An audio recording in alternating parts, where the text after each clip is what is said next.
Hi, my name is Charles Dark, and welcome to the After Dark Show. Today I will be telling you some stories. I hope you enjoy.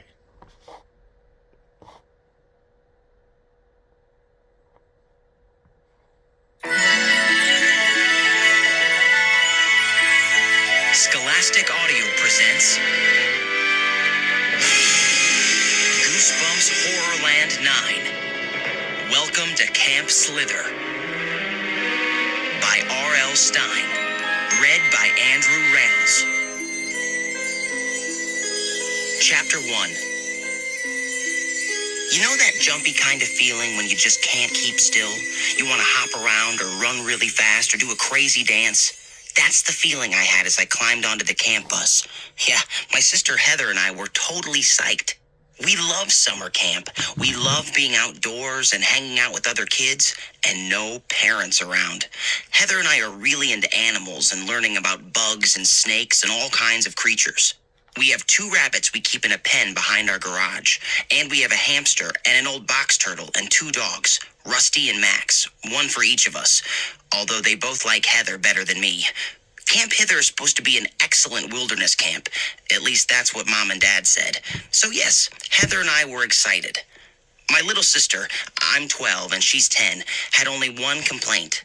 I'm always away from home for my birthday, she said, so I can never have a birthday party. So, I said, who told you to be born in the summer? She gave me that cold stare she always gives me, with her eyes half closed and her mouth all twisted. Boone, give me a ding-dong break. That's one of her favorite expressions. She heard it from our grandmother. Mom and Dad think she's a riot. I don't really get it. Who talks like that who isn't like 80 years old? Heather doesn't look like she's in the same family as me. I'm tall and thin. I have short, straight, black hair and dark brown eyes. I'm a jumpy kind of dude. I mean, I've got a lot of energy. It's hard to sit still. I'm always tapping my fingers on something or bopping around. Dad says I'm the original Energizer Bunny. Haha, why does everyone in my family think they're a comedian? Heather has very curly hair and green eyes. She's about a foot shorter than me and a little chubby. I'd never tell her that. I mean, I learned my lesson. Once I was kind of angry and I called her Chubs. I know, it was dumb. She gave me a really hard punch in the stomach, which I still think about. I walked around bent over looking like the number 7 for about a week. Heather likes to punch people. She thinks she's so cute she can get away with it. She's very strange. She likes to wear all kinds of bracelets and rings and sparkly things and dangly plastic earrings. I told her no one else in her class wears that stuff, and she stuck her tongue out at me and made a loud spitting noise. Anyway, we heaved our bags into the luggage compartment of the yellow camp bus. Then we said goodbye to Mom and Dad with hugs all around. Heather gave me a push toward the bus door. I told you, she's always pushing and punching me. She's totally dangerous. I climbed the 3 steps onto the bus. It took a while for my eyes to adjust. I could see a lot of kids were already on board. Heather followed me as I started down the narrow aisle to the back, and I heard the bus driver mutter, 2 more victims. Then he shut the door. What did he mean by that? Chapter 2. I saw 2 empty seats on the aisle near the back of the bus. I plopped down into one of them and shoved my backpack under the seat in front of me. Some kids near the driver were tossing a blue Nerf football back and forth. 2 girls were singing a camp song I knew from my old camp. The bus made a roaring sound and lurched forward before Heather sat down. She fell on me, and her elbow jammed right into my gut. Oof! Did that hurt? 3 guesses, and they're all yes. My sister didn't apologize, of course. Instead, she pulled herself up and yelled at the bus driver, "Give me a ding-dong break." That made some kids laugh. Heather didn't care. She sat down and started talking instantly to the girl next to her. I turned to look at the kid next to me. He was staring through big black-framed eyeglasses at a manga book in his lap. He was moving his lips as he read it. He didn't look up. Why didn't he say hi or something? I guessed maybe he was shy. He was about my age. He had white blonde hair cut really short and pale blue eyes behind the glasses. He was maybe the palest guy I ever saw. You know what flashed into my mind? A zombie in a movie I watched over at my friend's house a couple nights before. The dude wasn't a freak or anything. It's just that with that white blonde hair, everything blended into everything. And he was wearing a white t-shirt and baggy white cargo shorts. And what was he squeezing in the hand that didn't hold the manga book? Was that a rabbit's foot? Where's the rest of the rabbit, I asked. In your backpack? I know it was a lame joke, but I thought it was a little funny. He smiled, but he didn't laugh. He did raise his eyes from the comic, though. He held up the rabbit's foot. It's kind of a good luck thing, he said. I took it from his hand. Yucko, it was wet from his sweat. I'm Boone Dixon, I said. That's my sister Heather, I pointed. I'm Ronnie McDonald, I thought he said. A car horn honked. I couldn't really hear him. I laughed. Your name is Ronald McDonald? Weird. He shook his head. Roddy McDonald. I handed him back his rabbit's foot. You really think you're gonna need good luck? I asked. He shrugged his narrow shoulders. I heard some things about this camp, he said softly. Kinda scary things. Like what? I asked. He shrugged again. He glanced out the window. I don't think he wanted to talk about it. Snakes, he said finally. I waited for him to say more. Farms and flat green fields passed by outside the bus window. Some kids at school said stuff about snakes in the lake, Roddy said, turning to me. Behind his glasses, his eyes were wide.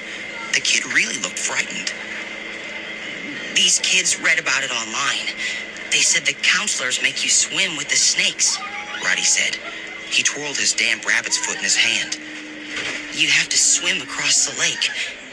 And the snakes... The snakes... I felt sorry for the dude. Some kids at his school told him a bunch of baloney, and he believed it. I tried to tell my parents, Roddy said, but they thought I was making it up so I wouldn't have to go to camp. You're a first-timer, right? I said. Don't you know kids always tell scary camp stories to frighten new campers? It's just what kids do. You know, it's a tradition. Not this time, Roddy said. They didn't make it up. The manga book fell out of his lap. He leaned down to get it. When he sat back up, his face was still filled with fear. Know what they call this camp? He asked. Sure, I said. Camp Hither. No, he said, shaking his head. Everyone who goes there calls it Camp Slither because of all the snakes. I laughed. He looked so serious, I just couldn't help it. Roddy, I said, I've been to 2 different wilderness camps. Camps are fun. I had an awesome time. So will you. He swallowed hard. Those kids told me other snake stories. They made them up, I cried. They were just trying to scare you. He stared at me. Tell you what, I said. Let's ask some kids who were at Camp Hither last summer. They'll tell you the truth. I stood up. The bus was filled with campers, every seat. Kids were laughing and talking. I cupped my hands around my mouth and shouted. Hey, everyone. Everyone. Who was at this camp last year? I need to talk to you. Some kids turned around to stare at me. No hands went up. How many? I asked. Don't all raise your hands at once. No one. Not one. I gazed down the long aisle. All new campers? I asked. Some kids nodded their heads. Others turned around and went back to what they were doing. I dropped back onto my seat. Weird, I muttered. See? I'm right, Boone, Roddy said. No one ever goes back to this camp. His whole body shuddered. Maybe it's because no one survives, he stammered. Roddy, that's impossible, I said. This is the bus for new kids, that's all. They probably sent another bus for old campers. There will be lots of... I stopped short and gasped. I heard a sharp rattling sound right next to me. A snake! Roddy screamed. It's a snake! Chapter 3. No! Kids screamed. 2 girls cracked heads as they tried to dive out of their seats.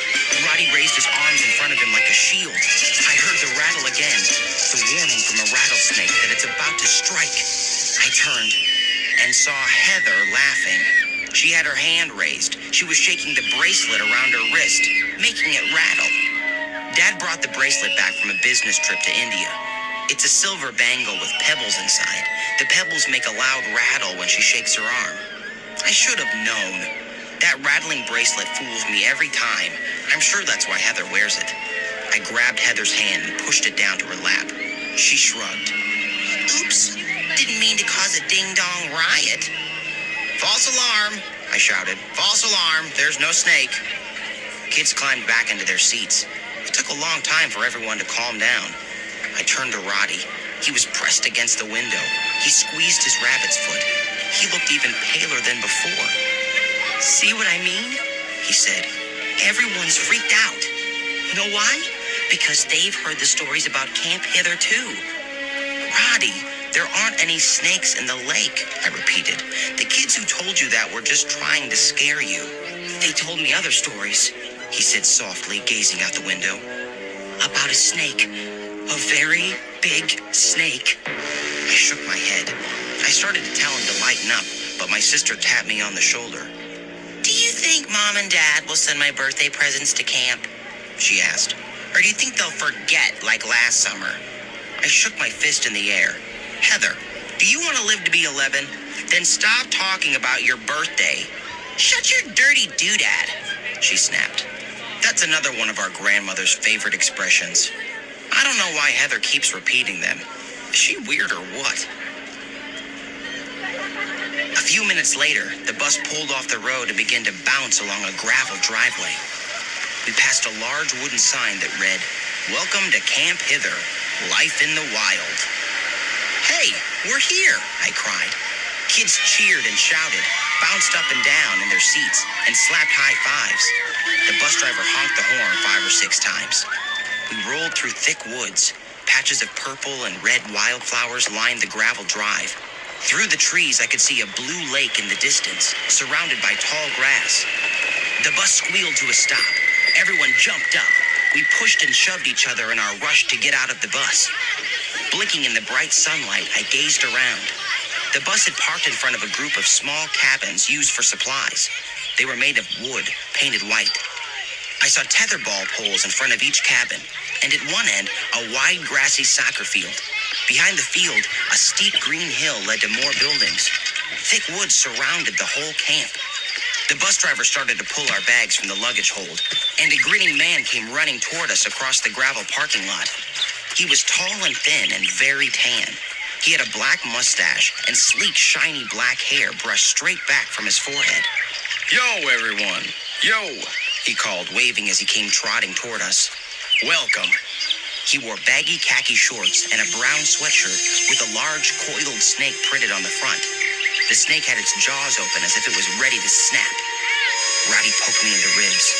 See what I mean? He whispered. See? It's all about snakes. Roddy, it's a wilderness camp. Remember? I said. Forget those stories. Forget... The man turned around, and I read the name on the back of his sweatshirt. In snaky black letters, it said, Dr. Crawler. Chapter 4. Roddy's eyes bulged. He poked me again. I jumped away from him. The kid was giving me bruises. It's just the dude's name, I told him. Stop being so crazy.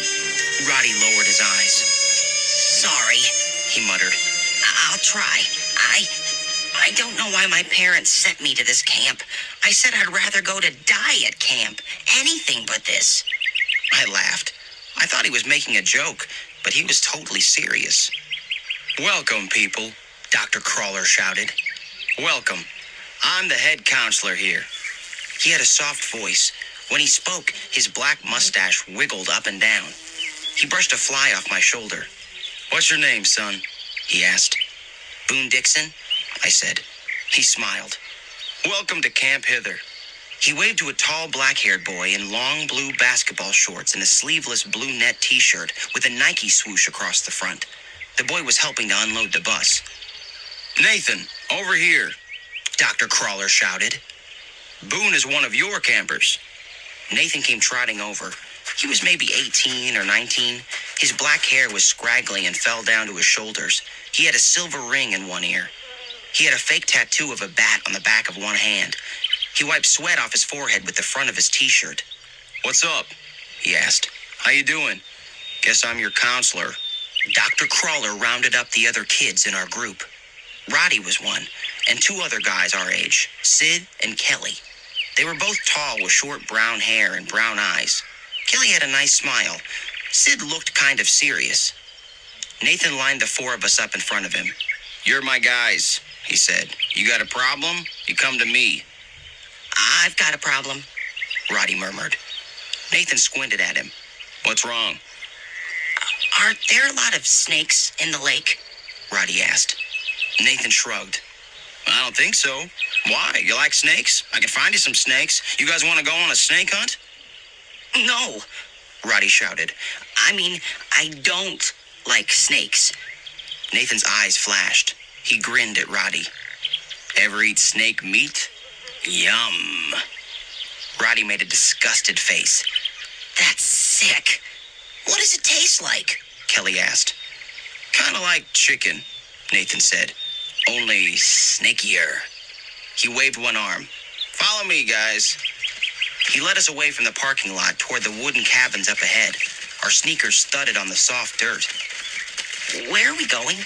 Roddy asked. "To our cabin? Does our cabin have a bathroom in it?" "You have to see the nurse first," Nathan replied. "The nurse?" Roddy squeaked. "Are we getting a shot?" "Take a deep breath," Nathan told him. "You're kind of wired, aren't you?" "But I don't get it," Roddy said, trying to keep up with the rest of us. "Why do we have to see the nurse?" "It's the rule," Nathan said.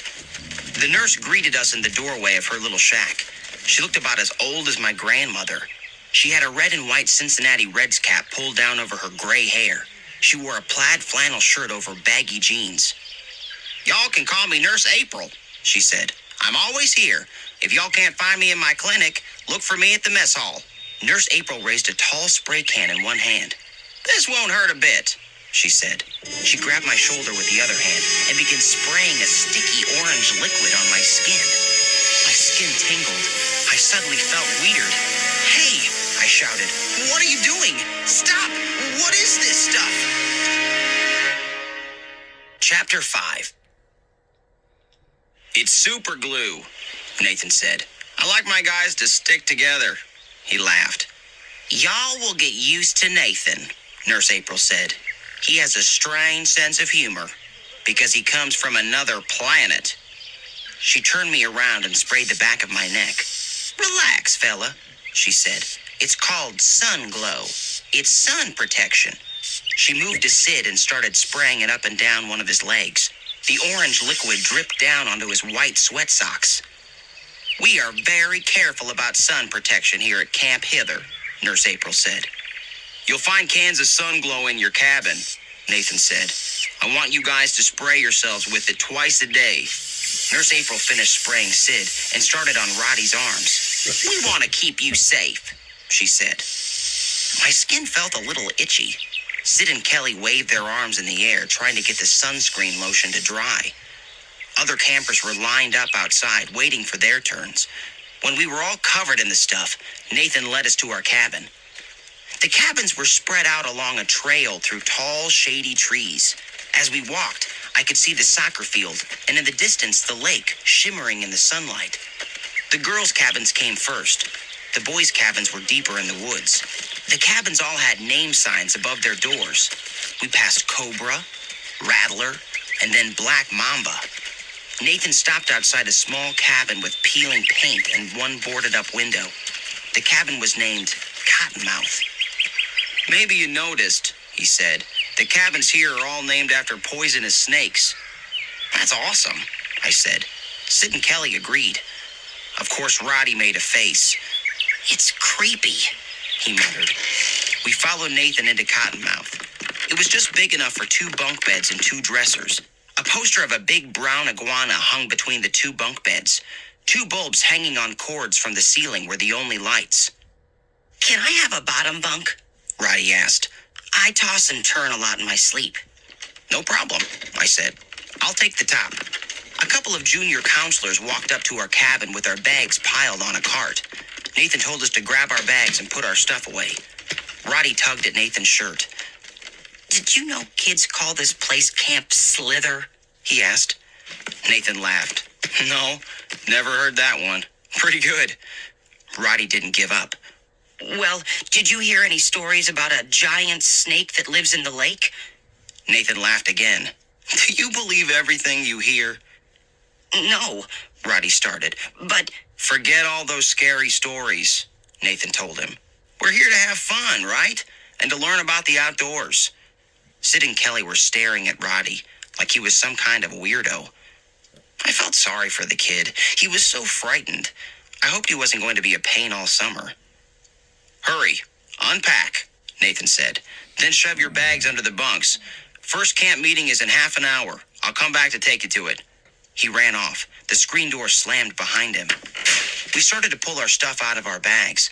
I turned to Kelly and Sid. You guys been here before? They shook their heads. We were all first-timers. Roddy held up his toothbrush and deodorant. Where's the bathroom? Didn't you see it? Kelly said. We passed it on the trail. It's that long building that isn't painted. Roddy let out a sigh. He pulled a flashlight from his bag and placed it on the floor next to the bed. Kelly picked up a can of Sunglow and squirted Sid on the back of the neck. Sid shrieked and dropped a stack of t-shirts he was holding.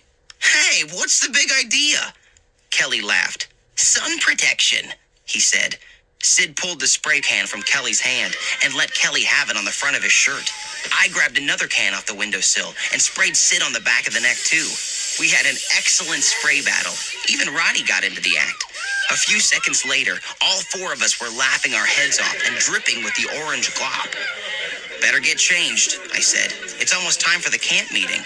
I started to pull my wet, sticky shirt off, but stopped. I suddenly felt strange again. My skin tingled like before, but worse, it felt all prickly. I gazed at my hands and gasped. My skin was scaly. It had all these little cracks and lines all over it. Weird. I scratched the back of my hand, and a long strip of skin peeled off in my fingers. Chapter 6. I glanced over at the other guys. They seemed to be fine. No scratching, no tingling, no peeling skin. It's probably just dry skin, I told myself. I decided to ignore it. Nathan led us to the meeting ground.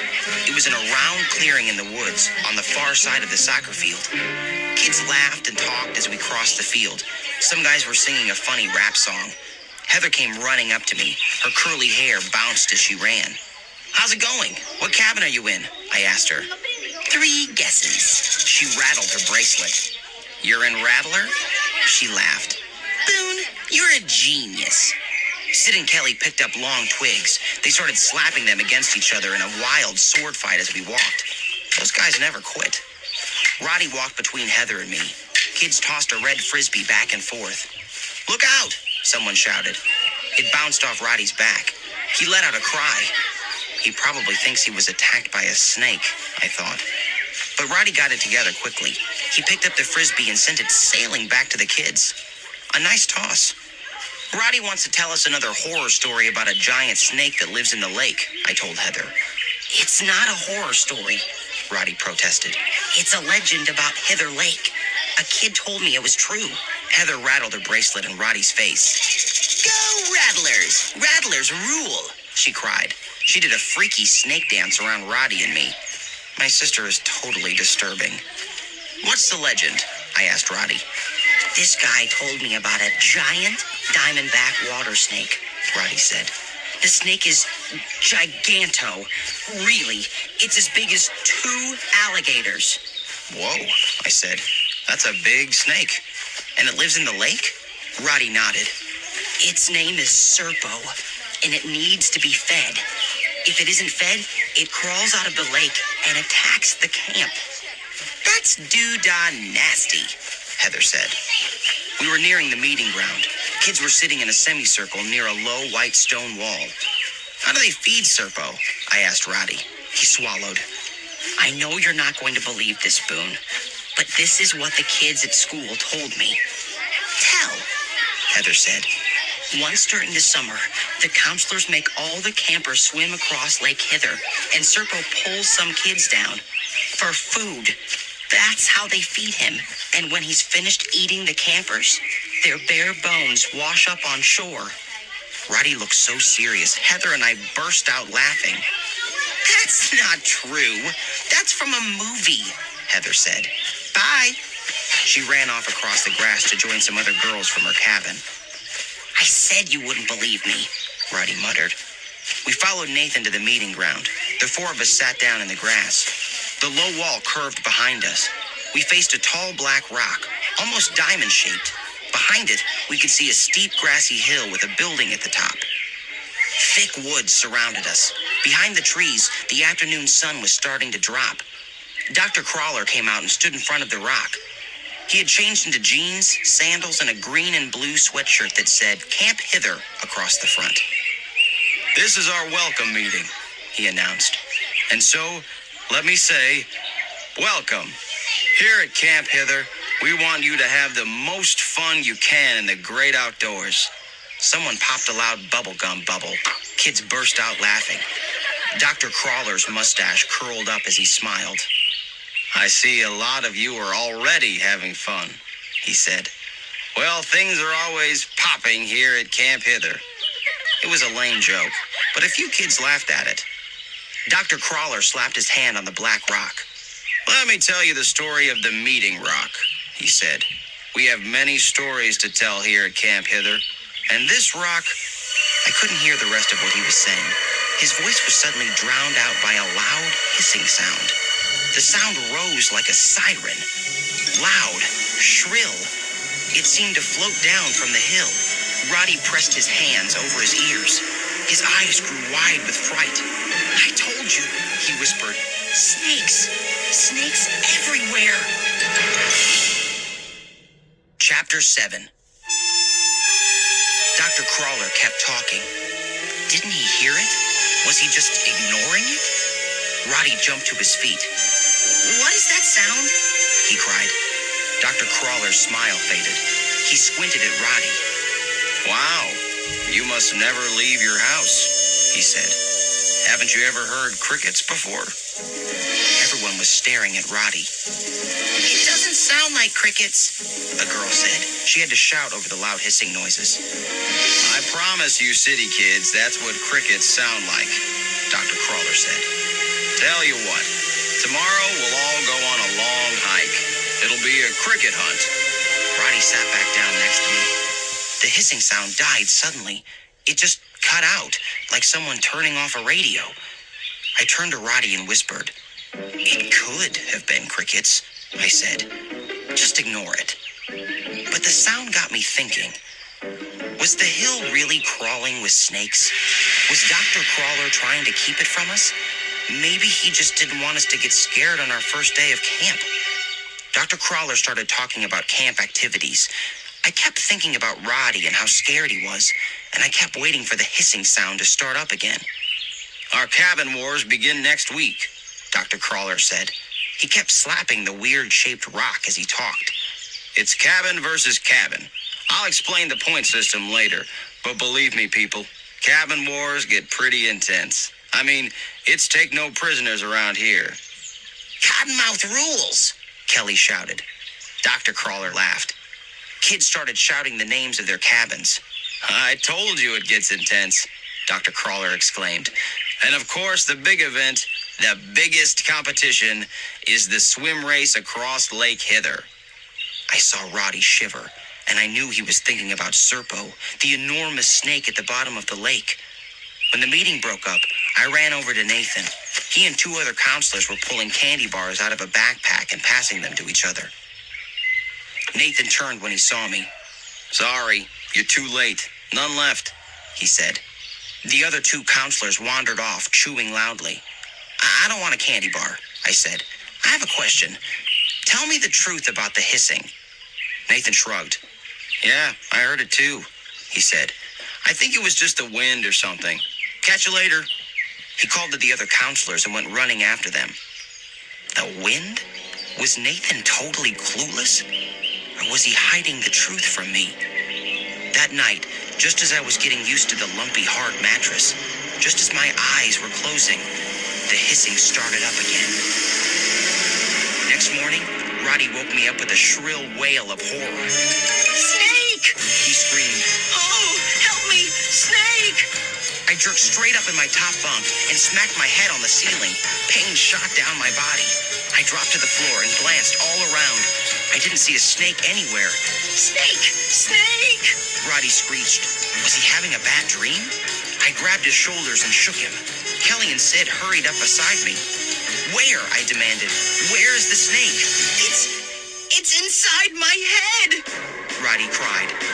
Roddy's whole body shuddered and shook. He pointed frantically to his ear. "It's inside me!" I grabbed his head and tilted it to get a better look inside his ear, and saw something green wiggling around in there. Chapter 8. Carefully, I lowered my thumb and forefinger to Roddy's ear and pinched them around the wriggling green thing. Gently, I tugged it out. "Oh, gross," Sid cried. Kelly let out a low moan. I stared at the fuzzy caterpillar between my fingers. "How did this get in your ear?" Roddy was still shaking. Tears rolled down his face. It must have crawled in while I was asleep. I thought it was a snake." "Just a caterpillar," I said. I tossed it out the cabin window. "Sick," Kelly said, scratching his ears. "That was way sick." "I don't want to think about it ever again," Sid said. "Ooh, my ear still itches," Roddy moaned. "Hey, Boone, what if it laid eggs in there? What if in a few weeks, 1,000,000 caterpillars hatch inside my head?" "I don't think caterpillars lay eggs," I said. A few minutes later, Nathan came to make sure we were awake. He was surprised to find us already getting dressed. He made us spray ourselves with sun glow before we could go to breakfast. We had egg sandwiches on English muffins in the mess hall. Not too shabby. I saw Heather at a table across the long room. I walked over to her. "Did you sleep?" I asked her. "Diggity, diggity," she said. The other girls at the table laughed. "Did you hear the hissing?" I asked. "Diggity, diggity," Heather repeated. "Did you hear there's a 2-mile hike this morning?" "Diggity, diggity." I could see I wasn't going to get anywhere with her. She does this to me all the time. She thinks she's a riot. "Diggity, diggity to you too," I muttered. I went back to my table and had another egg sandwich. Dr. Crawler had promised us we'd hike, and that's what we did. The counselors led the whole camp along a dirt trail that twisted through the trees. It was pretty awesome. I walked with Nathan, Sid, and Kelly. I made sure I kept ahead of Roddy. I wanted to enjoy the forest. I didn't want to hear or think about snakes or caterpillars crawling into anyone's ears. We didn't see a single snake. We saw some amazing birds. 2 bright red cardinals perched on a low tree limb right above our heads. They stared down at us as if daring us to come closer. We saw a lot of chipmunks, some fast-running field mice, and brown rabbits. The rabbits froze on 2 legs and stood as still as statues, waiting for us to pass. Sid kept snapping pictures with his cell phone. He stopped suddenly when we saw a family of skunks cross the path up ahead. We all stopped. There were 5 skunks walking in a single line. The mother walked in front, and 4 little ones followed. "Keep downwind," Nathan whispered, waving us back. "Keep downwind." I guess he meant, don't let the skunk smell you. I froze like everyone else. No one moved or talked till the skunk family was long out of sight. Then we all started talking and laughing at once, and everyone kept repeating, "Keep downwind, keep downwind." It was the joke of the morning. By the time we got back to camp, the sun was high in the sky and beating down on us. I was hot and sweaty, almost as smelly as a skunk. Nathan gathered Sid, Kelly, Roddy, and me outside our cabin. "Swim trunks," he said. "Get moving, guys. Swim trunks. We need a nice swim in the lake." I saw the flash of fear in Roddy's eyes, but I didn't care. A cool swim in the lake was just what I needed. "Swim trunks," Nathan ordered. "And keep downwind," I added. A few minutes later, the 4 of us were standing on the shore of Lake Hither. Tall grass ended a few feet from the water, leaving a muddy beach. The lake was shaped like a perfect circle. The water shimmered so brightly in the sunlight, I could barely see the land on the other side. A short dock made of wood planks stretched out into the lake. The dock had 2 rowboats and a sunfish tethered to it. They bobbed against each other in the gently lapping water. 2 tall stacks of black inner tubes were piled at one side of the dock. I took a step into the water. Warmer than I expected. The cool mud oozed between my toes. I took another step, and a hand grabbed my shoulder, pulling me back. Boone, check it out. It was Roddy. He pointed to a deep rut in the muddy shore. I'll bet the giant snake Serpo made that track, he said. Look, he came out of the water recently. I rolled my eyes. Roddy, Nathan wouldn't let us swim here if there was a giant snake. Roddy kept staring at the rut in the mud and shaking his head. Nathan stepped beside us. He hitched up his long gray swim trunks. He pushed his stringy hair out of his eyes and gazed at Roddy. I'm worried about you, dude, he said. Roddy blinked. Huh? Me? I heard what you said, Nathan replied. About the giant snake and everything. He kicked at the rut until he filled it with mud. I'm gonna prove to you how safe this lake is, Nathan told Roddy. I'm going in first. Watch. Nathan spun around. He took off running past us. His feet kicked up mud and then splashed water as he ran. He stretched his arms in front of him and did a surface dive into the lake. We could see him swimming underwater smoothly, going deeper, then rising back up. He surfaced maybe 10 or 20 feet from us, not far from the shore. He motioned for us to join him. Water's fine, he called. Then suddenly, there was a big splash. Nathan's arm shot straight up in the air. He opened his mouth in a terrifying, shrill cry. Oh, help! It's got me! Water flew up all around him, and Nathan shot straight down. His chest slid under, then his head. His hands moved over the surface for a second, as if trying to grab on. Then they disappeared, pulled down under the tossing water. The 4 of us stood frozen on the muddy shore. Not moving, not breathing, waiting. But Nathan didn't come back up. Chapter 9. Serpo! Roddy shrieked, jumping up and down, waving his arms like a wild man. Serpo! I told you! It killed him! I stared at the dark green water, so still, lapping softly against the muddy shore. A chill rolled down my back. Something had definitely pulled Nathan down, and he wasn't coming up. I'll find him, I shouted to the others. I took a running start and leaped into the water. The cold shocked my body. But I ran till the water was over my knees. Then I did a surface dive and plunged underwater. I opened my eyes, pulled myself along the shallow bottom. The water was green and clear. Nathan, where are you? Where? No sign of him. I could feel panic tighten my chest. And then my heart stopped as something wrapped around my ankle. Serpo! I struggled to the surface, gasping and choking. I tried to kick free, but I was being pulled back down. I twisted around to try to see what had me in its grip. Nathan. He let go of my ankle. Then he rose up and slapped the water with both hands. He spit a gusher of water at me. Hey, I'm only joking with you, he shouted. Counselors have to have some fun, too. He splashed around, laughing his head off. My heart was pounding like thunder. What a mean joke. Kelly and Sid came running into the water. The 3 of us grabbed Nathan and dunked him under. We had a good time wrestling around, splashing each other, just goofing. The water felt awesome. I spun away and began swimming out into deeper water. When I turned back, I saw Roddy still close to the shore.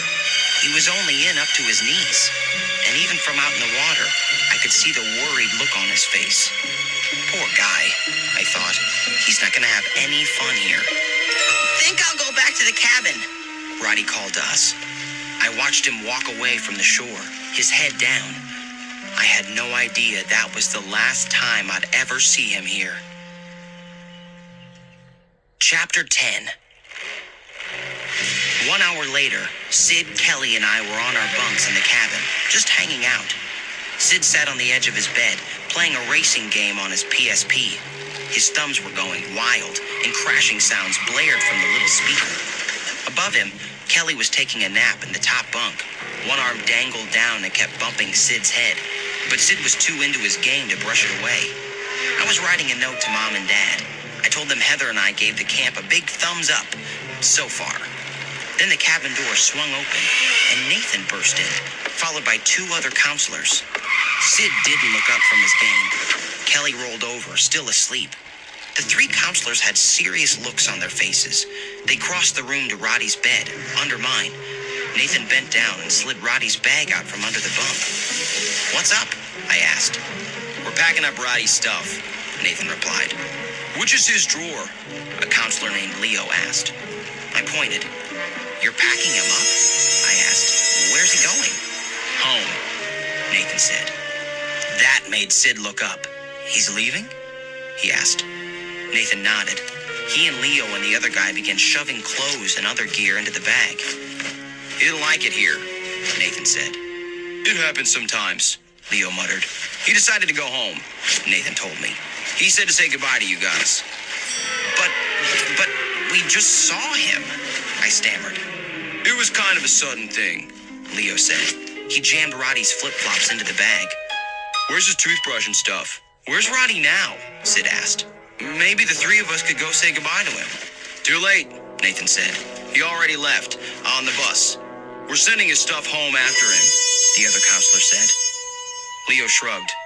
"The dude just didn't like it here." Nathan zipped the bag shut. He picked it up and turned to leave. The 3 counselors tromped out the door. The screen door slammed behind them. Kelly jerked straight up, wide awake. "Hey, what's up?" "Roddy took a hike," Sid told him. "He went home." Kelly blinked. "On the 2nd day of camp?" "Yeah, it's weird," Sid said. "Too weird," I said. "I don't think I believe those counselors." Sid shrugged. "Why would they lie?" "Why would Roddy leave so soon?" I said. "Sure, he was frightened, but I don't think he was frightened enough to go home after 1 day." Outside the cabin window, the loud hissing started again. It started suddenly, as if someone had flipped a switch. No way it could be crickets, I decided. Too loud and too shrill. And why would all the crickets be up at the top of the hill? "Too many mysteries here," I muttered. I jumped down from the top bunk. "Look, that manga book Roddy was reading." I picked it up from his bed. Wouldn't he take it with him for the ride home? And why didn't he come back and pack up his own stuff? Kelly asked.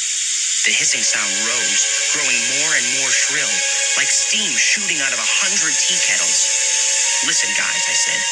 "I don't know about you, but I hate mysteries. So I've been thinking." They leaned closer to hear me over the hissing. "Here's my plan," I said. Chapter 11. We wait till everyone is asleep. An hour or so after lights out, I said. We sneak out of here, we climb the hill, and we find out what's making that hissing sound. Okay? Are you with me? They both shook their heads. "No way," Sid said. "I don't want to get in trouble the first week. I like it here. I don't want to be sent home." "I'm not going up there in the dark," Kelly said. "No way. Not on a bet." "How about if I dare you?" I asked. Sid went back to his game. "No way," he repeated. Kelly picked up Roddy's manga book and took it up to his bunk to read. Okay, so they were both too chicken. But I knew one person who would sneak up the hill with me. One other person who hates mysteries as much as I do. That night, I didn't get undressed. I climbed under the blanket with all my clothes on. I tucked a flashlight beside me. I didn't want to forget it. Sid and Kelly fell asleep quickly. I listened to the hissing sound outside the window, and I kept checking the time on my watch. I guess I fell asleep for an hour or so. When I checked my watch again, it was a few minutes before midnight. Time for action. I grabbed the flashlight and slid down silently to the floor. I crept out of the cabin and closed the screen door gently behind me. It was a cool, breezy night. I saw a pale half-moon hanging low in the sky. The hissing sound rose and fell, over and over. I crept away from the row of cabins. Then I turned and started walking over the tall grass to the hill. I was wearing flip-flops, and I could feel the cold, wet dew on my feet. A gust of wind made me shiver. I wished I had worn a sweatshirt and jeans instead of a flimsy t-shirt and shorts. Something scampered across my feet. Probably a chipmunk or a field mouse. I clicked on the flashlight, too late to see what it was. I held the light down close to the grass. It made a tiny circle in front of me. I hoped no one was awake to see it. The grass grew taller at the foot of the hill. Cold, wet blades brushed my knees. Grass curled around my ankles like snakes. I gasped when I heard a sharp rattling sound, close by. I jumped back. It took me a few seconds to remember it was Heather's bracelet. She jumped out of the darkness. "Boo, not funny," I whispered, "and you didn't scare me." "Maybe a little?" she asked. I shook my head. "No way." "Tickety donut," she said. She pointed her flashlight beam up the steep hill. "Are we really going up there?" "You volunteered," I said, shivering. "You said you were as brave as me." "Braver," she said. She poked me in the ribs with her flashlight. "Stop it," I said, jumping away. Heather laughed. "Boon rhymes with baboon." She poked me again. "Ow! Be serious," I said. "I mean it." Why did I ask her to come with me? I must have been out in the sun too long. My brain was fried or something. The hissing cut out suddenly. The silence was eerie. We leaned into the wind and started to climb. My flashlight beam darted around my feet. The ground became soft and wet. My flip-flops squished as we climbed. At the top of the hill, I could see a large, dark building black against the purple sky. The hissing began again. So close, the sound rang in my ears and made my teeth hurt. What was that dark building above us? Was it filled with hissing snakes? Heather and I would soon find out. Chapter 12. Our flashlights danced over the wet grass. The half-moon disappeared behind the clouds. The building on the hilltop vanished into the darkness. "Think Mom and Dad will at least send me a card?" Heather asked. "Huh? A card? For what?" I asked. "For my birthday. It's in 2 days," Heather said. "See, you forgot too." She gave me a hard shove that almost sent me tumbling down the hill. "I told you no one ever remembers my birthday." "Could you please shut up?" I groaned. "Who cares about your birthday right now? We didn't sneak up here in the middle of the night to talk about your stupid birthday." "You're stupid," she muttered. She said something else, but I didn't hear it. The hissing rang so loudly in my ears, I could barely hear my own thoughts. Hey, I'm a brave dude, but no lie, this was scary. We reached the top of the hill. I was drenched in sweat. I wiped my forehead with the sleeve of my t-shirt. The moon slid out from behind the clouds. Pale light swept over a long 2-story building. The windows were covered. No light escaped. A tall hedge blocked the front of the building from view. I couldn't see an opening in the hedge. The hissing cut off again, and now we stood in a deep silence. Was anyone up here? Why did the hissing sound keep starting and stopping so suddenly? "Follow me," I whispered to Heather. My heart was thumping like crazy in my chest. I lowered my shoulder and pushed my way through the hedge. I turned and helped pull my sister through the thick, prickly branches. Then we stopped and studied the building. "Is it somebody's house?" Heather whispered. "Does Dr. Crawler live up here?" "No," I said. "He lives in the little house behind the mess hall." We stepped closer into the deep shadows of the building. The front door was narrow, built of solid wood. The whole house stood as dark as a tomb. I grabbed the doorknob and twisted. I gave the door a tug. Locked. "All the other cabins and buildings have signs on them," Heather whispered. "Maybe they want to keep this one a secret," I said. I led the way around to the side. My flip-flops squished on the wet grass. A chill trickled down my body. I knew we weren't supposed to be up there, but it was too late to go back. Keeping close to the wall, we turned and crept slowly along the back of the house. "Heather, look!" I pointed to a dim orange glow up ahead. We found the back door and peered in through a smeared glass window. I saw a narrow hallway. It was lit by a small lamp on the wall. I tried the door. Yes! Unlocked. I I held it open for my sister. She hesitated for a moment. I saw a flash of fear on her face. "Want to wait outside?" I whispered. She stuck her tongue out at me. My legs were shaking as I stepped into the hall, warm inside and silent. I shut the door softly behind us. I waited for my eyes to adjust to the dim orange glow. The hall led to a single door at the far end. No other doors or hallways. "Let's see what's here," I whispered. I took a deep breath and began to creep toward the door. The plank floorboards creaked under us. I tried to walk on tiptoe, but that isn't easy in flip-flops. Any moment, I expected someone to come popping out that door and grab us. But no, we made it to the far end of the hall. I took a few seconds to catch my breath. Then, carefully, slowly, I pulled open the door. Darkness on the other side. I couldn't see a thing. Heather and I stepped into the room. Where were we? We raised our flashlights and gasped. They're alive! I cried. Chapter 13. I jumped back and hit the wall. I grabbed my sister and pulled her beside me. The flashlight trembled in my hand. I swept it back and forth over the room and stared in shock at the room filled with mice. Hundreds of them in a pile nearly to the ceiling. No, not a pile. A mountain of mice. Squeaking and chittering, 1,000 tiny voices at once. 2,000 little black eyes, 1,000 whipping tails. They crawled over each other. They never stopped clawing and climbing, struggling to climb to the top of the pile. Their pink tails snapped and wriggled. Tiny jaws clamped open and shut. I held the flashlight beam on the pile of living creatures. I couldn't take my eyes off the wild tangle of bodies.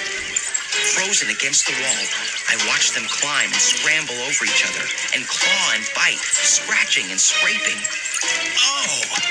Heather and I both uttered cries as a clump of mice fell off the pile and hit the floor with a hard thud. Several landed on their backs. Their little paws kicked in the air, and they swung back to their feet and leaped back into the pile. I don't believe this, Heather stammered. Boone, do they see us? What's keeping them in the center of the room? I raised my beam of light. They're in a cage. See? I said. It's like chicken wire. Very thin wire. Look, it goes up to the ceiling. They're totally caged in. At the top of the mountain, several mice were nearly pressed against the ceiling. As other mice scrambled to the top, they lost their place and went toppling down the pile. Then they started their climb again from the bottom. Heather's eyes were wide with fright. She pressed her hands against her cheeks. Boone, she whispered. All these mice, what are they doing here? She grabbed my arm and squeezed it. I mean, what is happening here? I swallowed hard. I kept the light on the swarming, squeaking mice. Serpo, I muttered. Heather squeezed my arm tighter. Excuse me? What did you just say? Serpo, I repeated. The big snake. The mice are here to feed him. They are food for Serpo, to keep him from attacking the camp. Heather scrunched up her face. Roddy's snake story? Boone, you're starting to believe his crazy story? I nodded.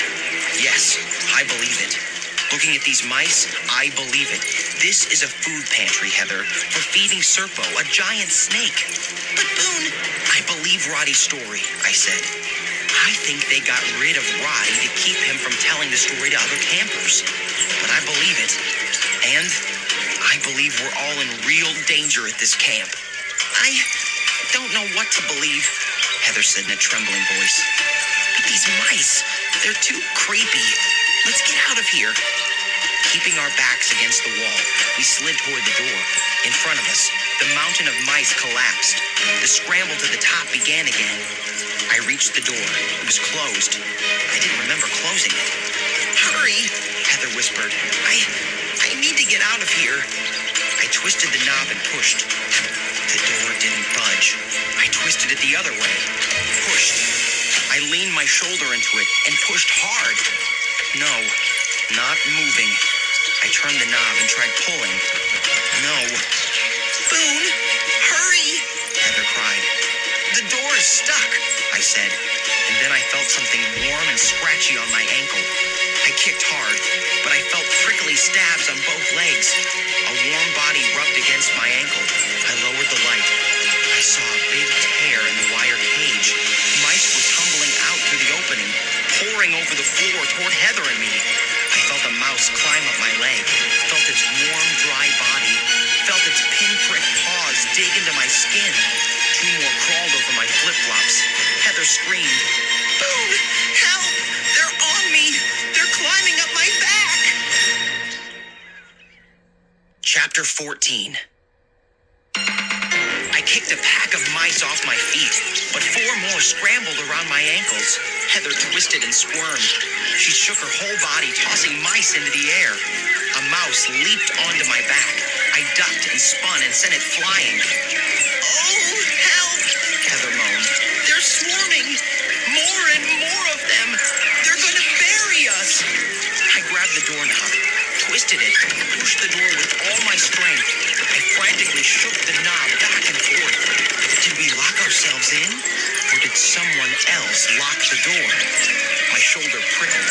I felt something warm on my neck. I pulled a mouse out of my hair and tossed it into the pile. I kicked one leg, then the other, trying to keep the squealing creatures off. "What are we going to do? What are we going to do?" Heather shrieked. She plucked a mouse from her neck. I saw one slide off the back of her shorts. "Is there another door?" I choked out. I bumped a mouse off my knee. It let out a squeal and jumped onto my foot. I glanced all around. The room had only one door. Mice were streaming out of the wire cage across the floor. Ow! I felt a sharp bite on my arm. I felt prickly scratches up and down my legs. They were pouring over Heather and me. They're going to eat us, I stammered, and the door swung open. "Dr. Crawler!" I cried. We were caught. No. Dim light from the hall slanted into the room. 2 faces appeared. Sid and Kelly. They both let out startled cries when they saw Heather and me battling the mice. "I don't believe this," Sid exclaimed. His eyes bulged. He stared at the mountain of scrambling mice. Then he and Kelly dove into the room and began tugging mice off Heather and me.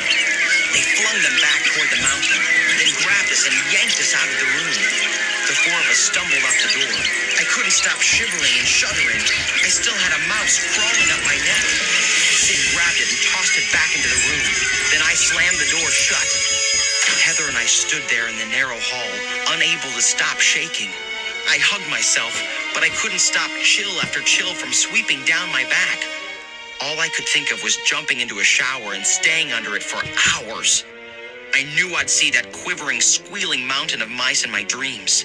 Sid and Kelly led the way out of the building. Heather and I gulped down breath after breath of fresh air. Finally, I turned to my 2 bunkmates. "How did you find us?" I asked.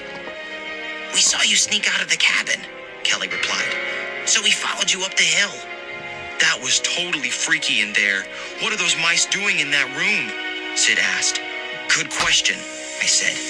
The hissing sound started up again, so close it made us all jump. "We've got to find out what this is about," Heather said. She fluffed out her hair with both hands. She smiled when she didn't find any mice. "The counselors know," Sid said. "They've got to. Let's wake them up," I said. I started to trot down the hill, slipping on the dewy grass. "Yeah, let's make them tell us the truth," Heather cried. The 4 of us half ran, half slid down the hill. The moon kept riding in and out behind clouds. Deep shadows swept over us, then faded in the moonlight. Nathan and 4 other counselors had their own cabin behind the arts and crafts cabin. We trotted up to the door. The counselor's cabin stood in deep shadows. The hissing from up on the hill suddenly stopped. I pounded on the door. "Hey, wake up!" Heather shouted. I pounded again. Silence. No one stirred. "Let's go in," I said. I pulled open the screen door and stepped inside. Heather, Sid, and Kelly followed me in. The cabin was hot and stuffy and smelled of sweat. "Yo, wake up," I said. Silence. No one moved. "Wow, these dudes are like out cold," Sid whispered. My eyes slowly adjusted to the darkness. I could see 2 bunk beds against the wall and a cot under one window. I stepped up to the cot. A long lump stretched under the bedsheet. One of the sleeping counselors. Nathan, is that you? I whispered. Wake up. I poked the sheet gently with 2 fingers. The bedsheet moved. I jumped back as something slipped out from under the sheet. At first, I thought I was looking at a fire hose, but it took me only a second to realize I was staring at a huge snake. The snake uncoiled, raised itself high, and snapped back its head, ready to attack. Chapter 15. I stumbled back, my breath caught in my throat. The snake was a cottonmouth, venomous and deadly. Its tongue darted out, its tiny black eyes glowed, and it made an ugly hissing sound. I tried to back out of the cabin, but I bumped into Kelly. We all pressed against the cabin wall. Something moved in a top bunk.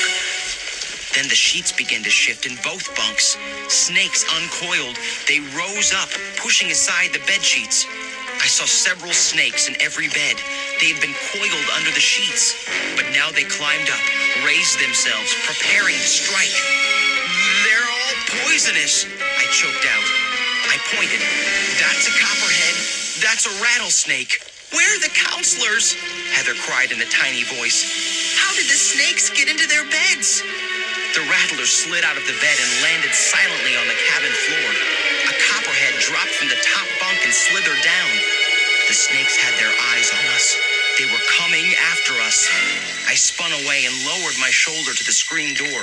I shoved it open and burst out of the cabin. Heather came running out next, her eyes wide with fright. Sid and Kelly were right behind her. We didn't say a word. We just ran, slipping on the wet grass. Our feet thudded hard. The only other sound was our huffing breaths. I turned and glanced back. They're following us, I gasped. Yes, the snakes were wriggling rapidly through the tall grass. I could see their heads bobbing, dark eyes catching the glow of the pale moonlight. 6 of them. Some snapped their jaws as they slid through the grass. So fast. They were gliding so fast. The moonlight made them shine like silver against the swaying grass. Silver monsters. Sid and Kelly ran past me onto the dirt trail that led to our cabin. Heather fell behind. Hurry! I shouted to her. Then I turned and chased after my 2 bunkmates. A sharp pain cut into my side. I gasped and kept running. I could see our cabin up ahead. Would we be safe there? One of my flip-flops caught on a tree root and flew off. I stumbled, staggered forward to regain my balance, and I heard a scream behind me. Help! Help me! It got me! Heather screamed. Chapter 16. I screeched to a stop, swung around, and ran back toward my sister. I could see her sprawled face down on the ground. She was kicking her legs hard, pounding the grass with both fists. Boone, help me, she cried. And then I saw the silvery snake wrapped around her ankle, and the other snakes wriggling close behind her. Stop moving! Freeze! I shouted to her. Then I dove to the ground, landed hard on my knees.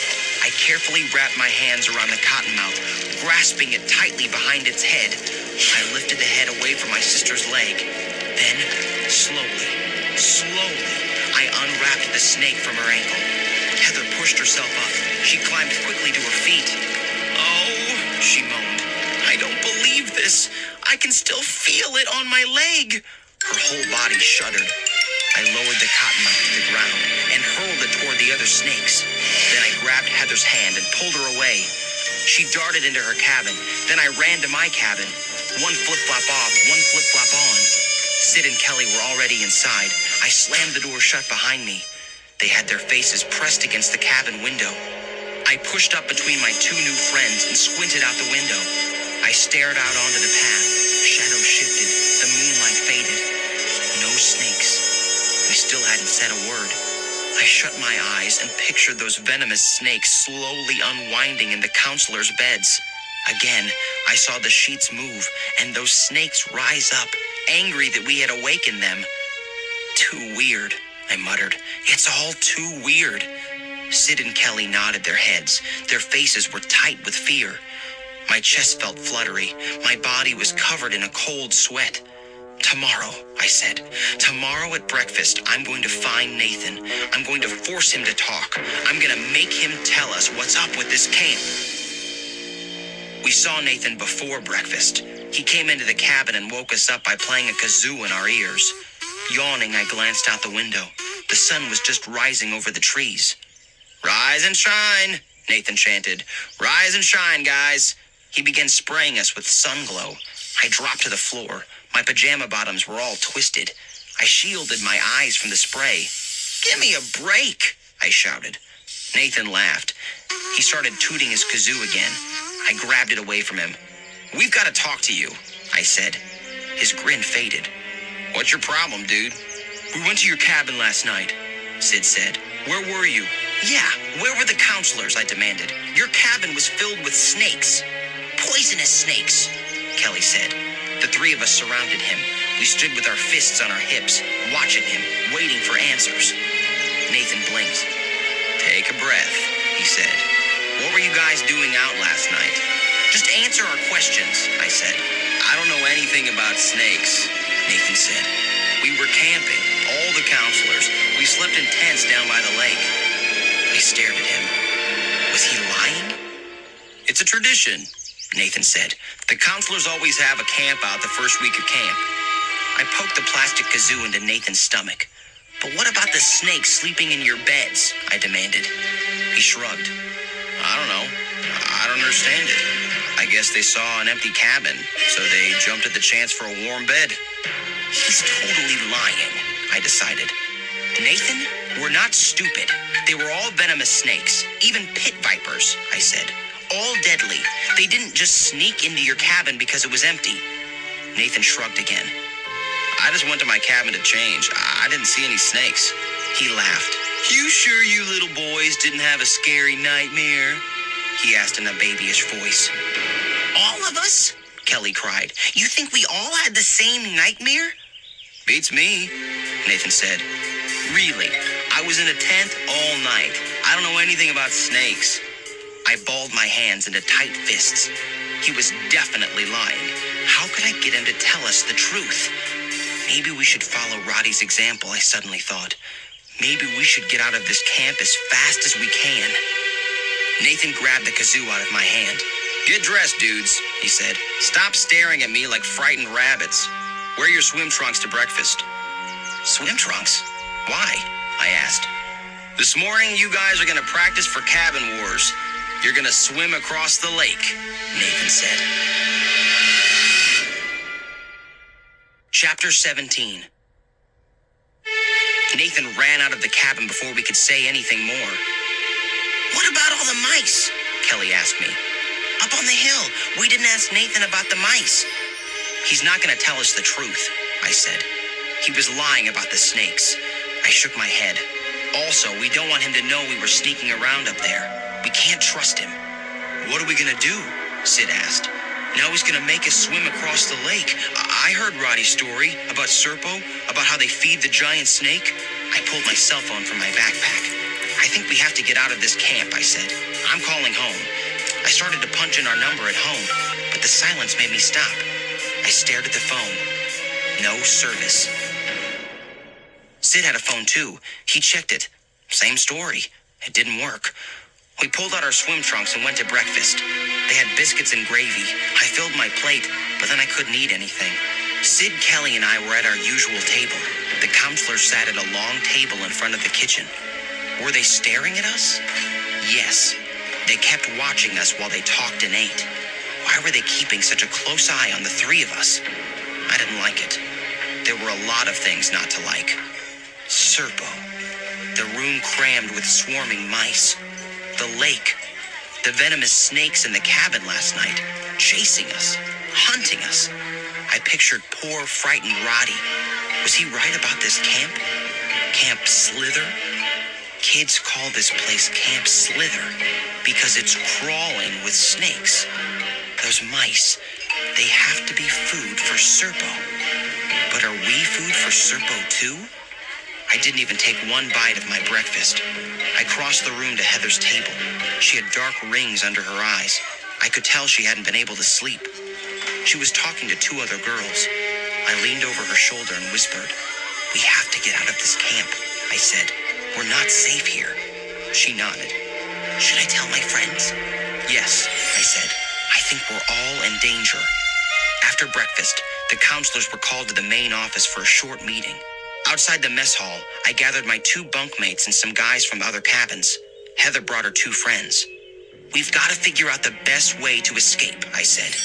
"The lake is on that side," I pointed, "and we're surrounded by woods. So how do we get to a highway or a town?" "Well, we can't swim for it," one of her friends said. "Oh, wait," Heather cried. "I might have a map." "Right," I said. "There was a map in the camp brochure. Did you bring it?" Heather nodded. "I think it's tucked in the bottom of my camp trunk." We followed Heather to Rattler, her cabin. She slid out her trunk and began tearing through it. "Here it is." She pulled out the camp brochure. I grabbed it out of her hand. "Let me see the map." I started to unfold it, but something caught my eye. "Whoa, wait," I cried. I knew something was terribly wrong here. I pointed to the back of the brochure. "Check this out." Everyone gathered close. I read it to them. "If you have any problems at all, come see me. My door is always open. Sincerely, Uncle Jerry Landers, head counselor." "Huh?" Heather's mouth dropped open. "Who is Uncle Jerry?" Sid grabbed the brochure and studied it. "The head counselor is someone named Uncle Jerry? Why haven't we seen him?" "Don't you get it? This means that Dr. Crawler isn't the real head counselor," I said, my heart suddenly pounding. "Dr. Crawler is some kind of fake." The kids all started talking at once. I could see that everyone was scared and confused. Heather and I finally got them all quiet. "I'll bet Dr. Crawler has done something to Uncle Jerry," Heather said. "I mean, like, Dr. Crawler is this evil guy who likes to feed kids to snakes, right? I'll ding-dong bet you he's kidnapped Uncle Jerry or something." "Sounds like a scary movie I saw," Kelly said. "Yeah, it sounds totally crazy," I said. "But what if it's true?" "How do we find out?" Sid asked. "Simple. We try to find Uncle Jerry." Chapter 18. We split up. Our plan was to search every building until we found a clue. Heather and I headed to the small building behind the main lodge at the edge of the woods. We knew that Dr. Crawler had his office there. Was he hiding Uncle Jerry somewhere in that building? A sign at the front door read, "Staff only. Campers keep out." My chest felt a little fluttery. My legs were trembling. I don't like going places where I don't belong. But this was an emergency. Something was terribly wrong at Camp Hither. We pushed open the front door and crept inside. We stood in a narrow, wood-paneled hallway, office doors on both sides. The office doors were all closed. The building was silent. "I think Dr. Crawler is still at the counselors' meeting," Heather whispered. "Good," I said. Carefully, slowly, I pushed open the first office door. I saw a lot of filing cabinets and a desk piled high with folders. We moved down the hall, opening the doors and peeking inside. The offices were all dark and empty. "No one in this building," Heather whispered. "Everyone's outside." I pointed to the stairway at the end of the hall. "We have to check upstairs," I said. My voice cracked. I wanted to get out of there. We made our way up the wooden stairs as quietly as we could. The air was hot up there, and the hall was narrow and dimly lit. I saw one closed door, almost hidden in shadow. Our footsteps echoed off the hardwood floor. The door had a name stenciled on it in black. It read, Uncle Jerry. Heather and I exchanged glances. My hand trembled as I reached for the doorknob. I started to turn it, then stopped. I knocked on the door instead. We both gasped when a voice inside called, "Come in." I froze. Is that you, Uncle Jerry?" I stammered. "Yes, come in." I took a deep breath, turned the knob, pushed open the door. Heather and I both let out startled cries. Dr. Crawler grinned at us from behind the desk. His eyes flashed, and his grin grew wider until I could see all his teeth. and they were pointed. Come in, he said, waving us in. Should we run away? Not if we want to get to the bottom of this. We stepped into the office. There were 2 chairs behind the wide black steel desk. Dr. Crawler sat in one, his long fingers tapping the desk. The other chair faced away from us. I cleared my throat. We're looking for Uncle Jerry, I choked out. Dr. Crawler nodded. Boone, Heather, good work. You found him, he said. I squinted at him. Excuse me? We found him? Where? Right here, Dr. Crawler said. He spun the other chair around. My sister and I both jumped back when we saw the enormous cottonmouth snake coiled in the chair. Don't be scared, guys, Dr. Crawler said. This is Uncle Jerry.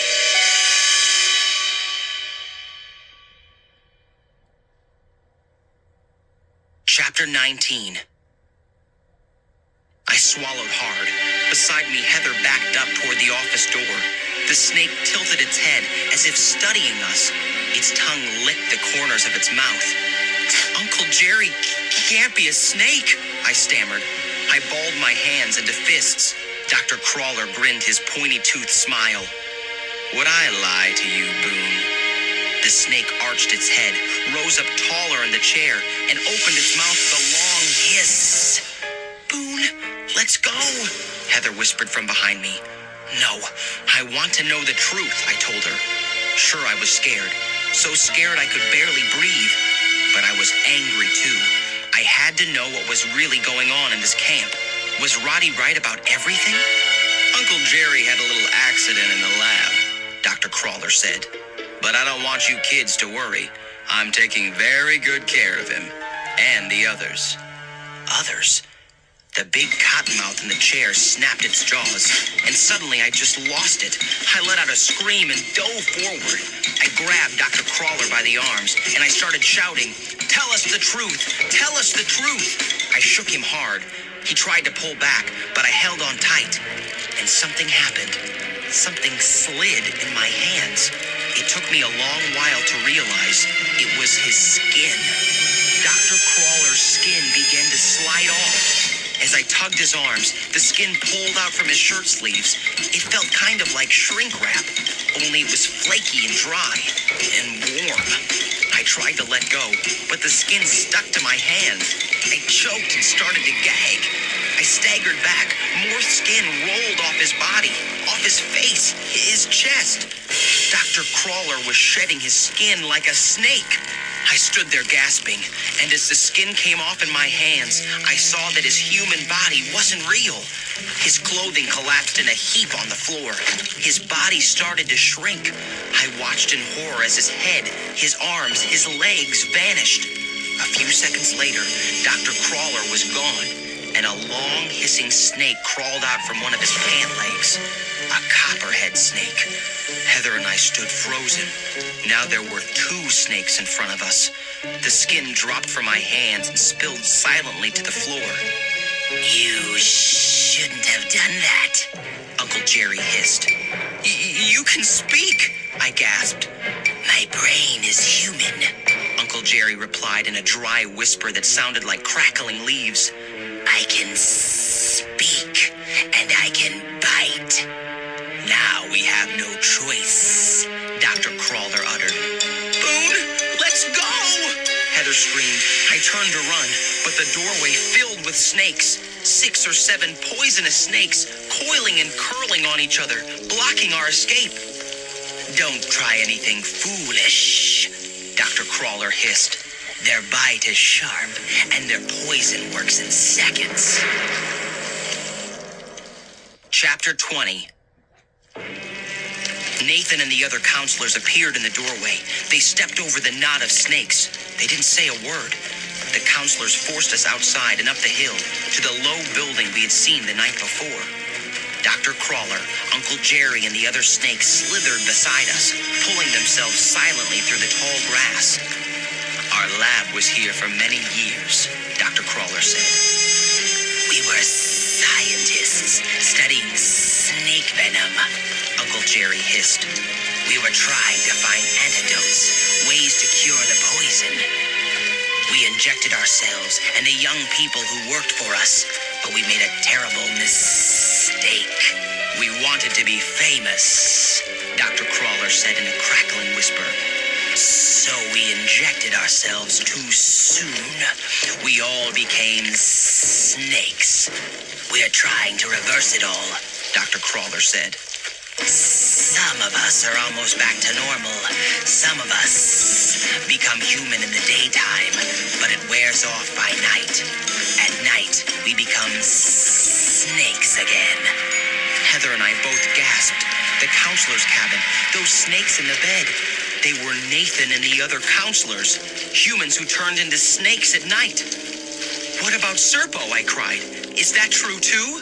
Serpo, Uncle Jerry hissed. That's a stupid old legend. Who would believe a story like that? But all the mice, I said.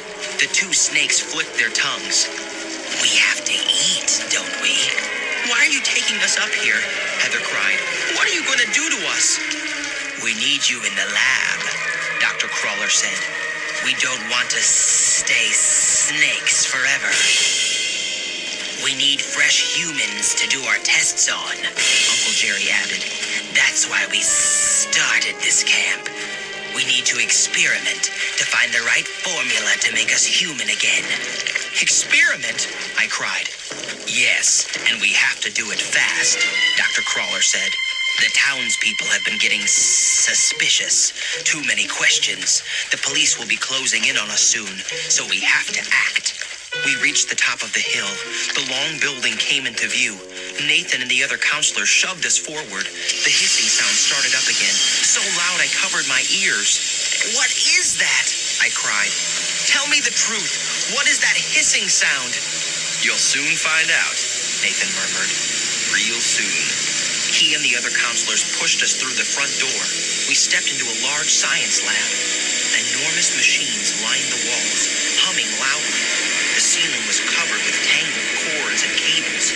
A dozen computer screens blinked and flickered. Against one wall, metal cones hung down on long cords from the ceiling. The machines began to hiss, as if letting out steam. I turned to my sister. Heather, I said, shouting over the noise. The hissing we heard, it wasn't snakes. It was these machines. The snakes crawled over each other, forming a tight knot, guarding the door. The counselors pushed us across the huge room. Just cooperate, Nathan whispered. Maybe you'll end up in the same body you started with. Huh? Those words sent a cold shiver down my back. Against the far wall, I saw a boy. He had a metal cone pulled down on his head. As we walked closer, I recognized the boy. Roddy! I shouted. Roddy, you're here! Roddy turned to us. He opened his mouth to speak, and Heather and I both uttered horrified cries. Roddy had a thin, black, forked tongue.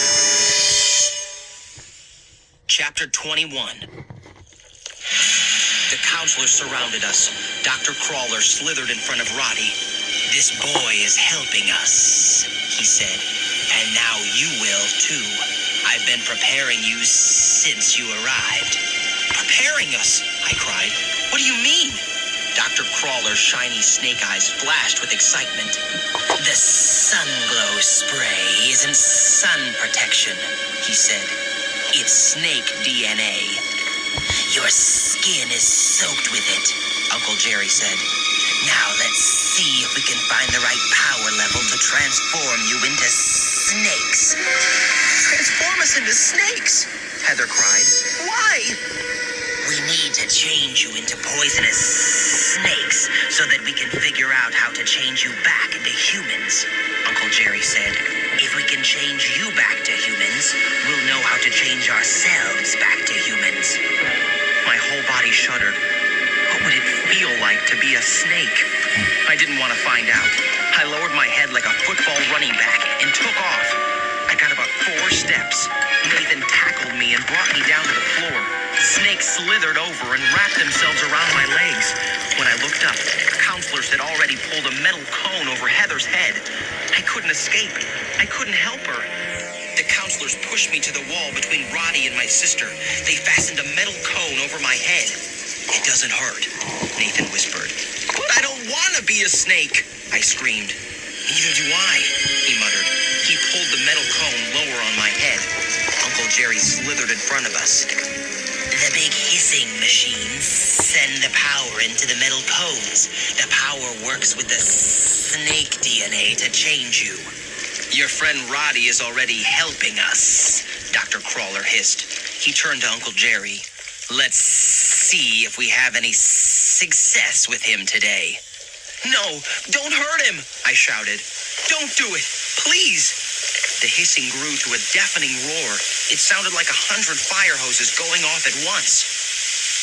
Nathan crossed the lab to a huge control panel. He threw a switch. Roddy let out a groan.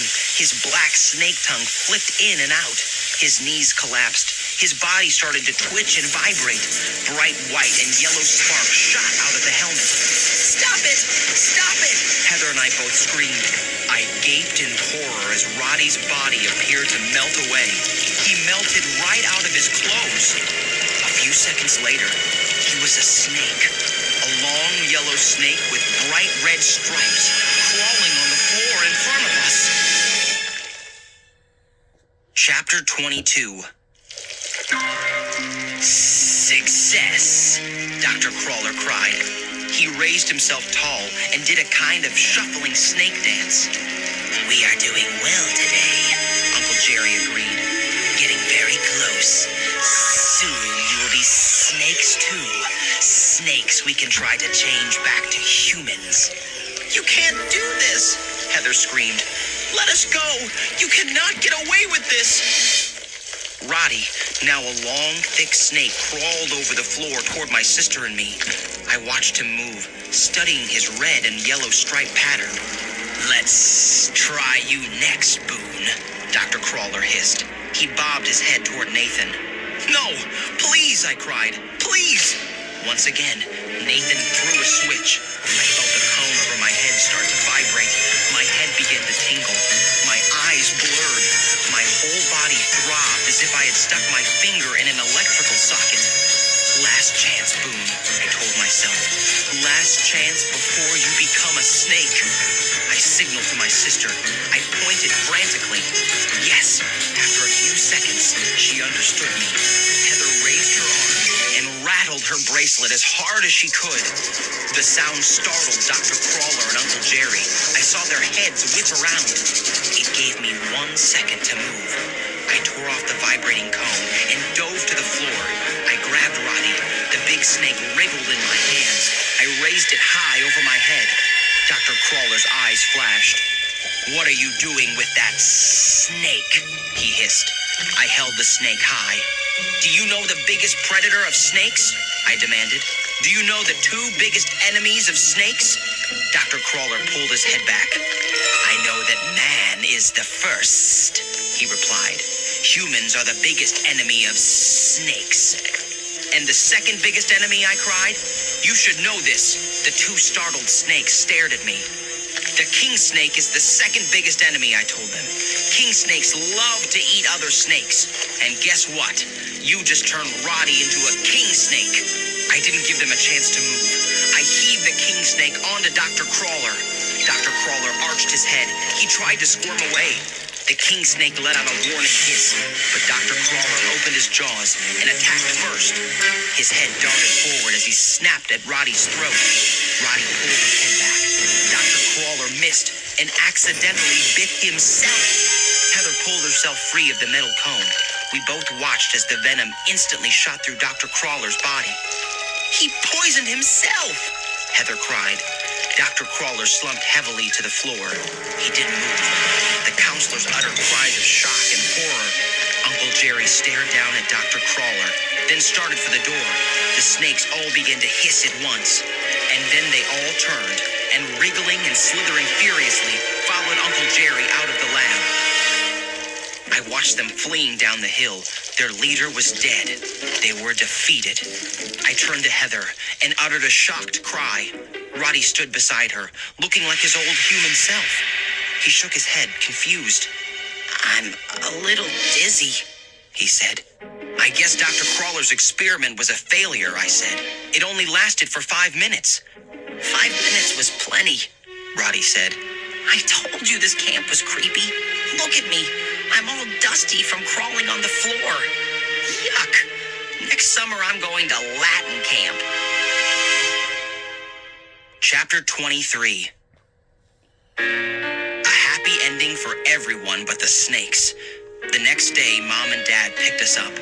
We tried to explain why camp closed early. We told them the whole story, but I don't think they believed us. Who would? Heather and I sat in the back seat, watching the trees speed by, happy to be going home. "Why do you have that grin on your face?" Heather asked. "I'll show you," I said. I reached into my backpack. I pulled out a little garden snake. I handed it to my sister. "What's this, Boone?" Heather asked. "A present," I said. "You never shut up about how no one remembered your birthday, so I picked it up for you this morning. Happy birthday." She stared at it. "For my birthday? Are you crazy?" And before I could answer, the snake opened its jaws and hissed, "Many happy returns."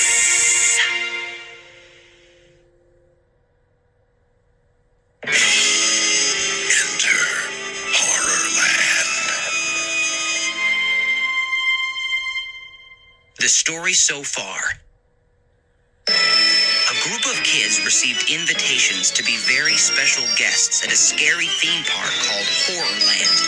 They came looking for good, creepy fun, but instead, they found real horror. Frightening villains from their pasts followed them to the park.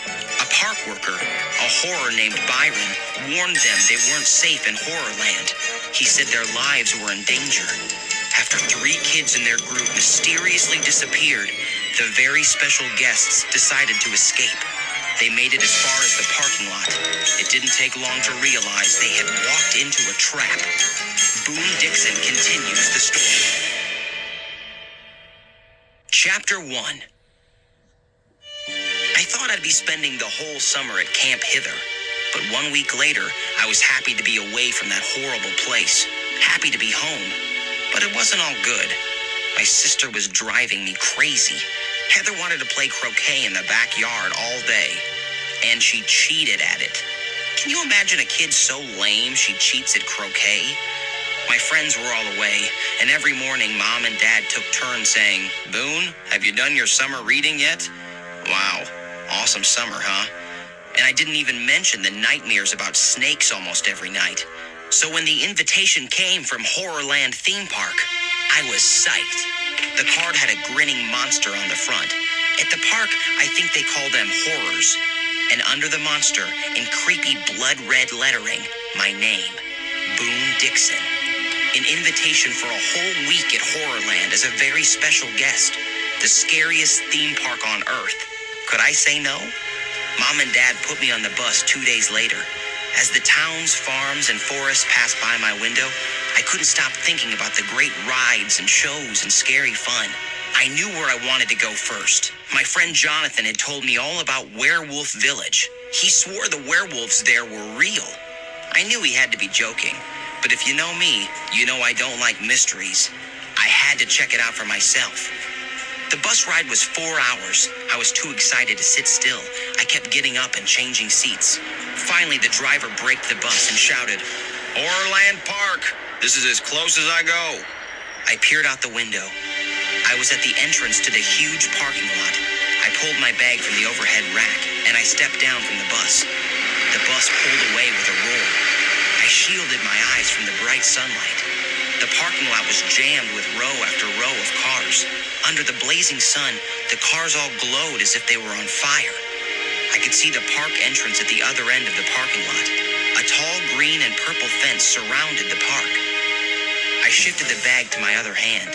Then I began making my way through the long rows of cars. As I got closer to the park, I could see the top of a black roller coaster near the fence, and I could hear screams and laughs and creepy music blaring. 2 ticket booths stood at the front entrance. I pulled out my invitation, and I started to trot toward the gate. Then I stopped. I saw a group of kids near the entrance. There were about 8 or 9 of them. At first, I thought they were playing with some kind of net. Then I heard their screams, and I realized they were struggling against the net. Were they trapped under it? Yes, screaming and crying out for help. They thrashed and kicked and tried to free themselves. I dropped my bag on the asphalt. I started toward them and gasped. I blinked. I struggled to focus my eyes in the blinding sunlight. I stood there, staring. It wasn't a net. It was snakes. The kids were covered in snakes. Chapter 2. I froze. My breath caught in my throat. It all came rushing back to me. All the terrifying, poisonous snakes I had just escaped from. Help us! Somebody help! The kids' screams jolted me from my panic. My heart pounding. I ran to see if I could help. A few feet away, I realized I was wrong. I wasn't staring at snakes. The kids were trapped inside a web of long purple vines. The vines had twisted all around them. They were trapped together, and the vines were moving. I could see the long tendrils growing, curling around the struggling kids, tightening around them. I couldn't believe my eyes. How was this possible? Help us! I can't breathe! A girl stretched her arm out toward me. The purple tendrils quickly wrapped around her wrist. Help me! Okay, I'll try, I shouted. I dove forward and grabbed the vine around her arm. I tugged it with all my strength. I wanted to rip it away. The girl let out a shrill howl of pain. Stop! She screamed. Don't pull it! It's growing from me! Huh? I gasped. I dropped the vine and stumbled back a step. I peered in through the thick tendrils. I could just see the girl's eyes. What do you mean? I said. I don't understand. The vines! They're growing out of our hands! The girl wailed. They're attached to us! I didn't know what to think. Was this really happening? The girl screamed in pain again. The others shouted for help. I decided it was real. I grabbed the vine around the girl's arm again. I'll be more careful, I said. I tried to slide it away from her arm. I was being very gentle. I unwrapped a few inches of it, but the tendrils were tangled and twisted together. I worked at it for a minute or two. Can you slide your arm out? I asked her. No, it's still tangled, she said. Kids were squirming and thrashing beneath the vines. Suddenly, I felt something move around my waist. I glanced down and let out a horrified gasp. A vine had wrapped around my middle. No, I cried. I tried to jerk free, but the vine closed around me and pulled me in with the other kids. I grabbed it with both hands. Before I could tug it off me, another vine curled around my neck. The vines were warm, and they were dry like snakes. They moved quickly, curling and choking me. Trapped. I couldn't even struggle against them. Tightening, they pulled me down. Chapter 3. I dropped to my knees. I couldn't pull them off, and I couldn't twist away from them. I tried biting one and heard a boy scream. Were the vines really growing from the kids? It was too creepy to think about. I let out a groan as the tendrils pulled me down to the asphalt. Kids screamed and moaned, and then their cries were drowned out by a roar. I glanced out from the net of vines. The roar came from a purple bus. It pulled up beside us and stopped with a squeal of brakes. A green and purple monster jumped off the bus. He was short and thin and had tiny stubs of horns growing from the top of his head. I guessed he was a horror. He walked up to the net of vines and stood with his furry paws on his waist. 4 bigger horrors lumbered up behind him. They were muscular and nasty looking and scowled down at us. The kids all grew silent. No one moved. The vines continued to slide and curl. That horror. It's Ned, a girl whispered to the others. Remember him?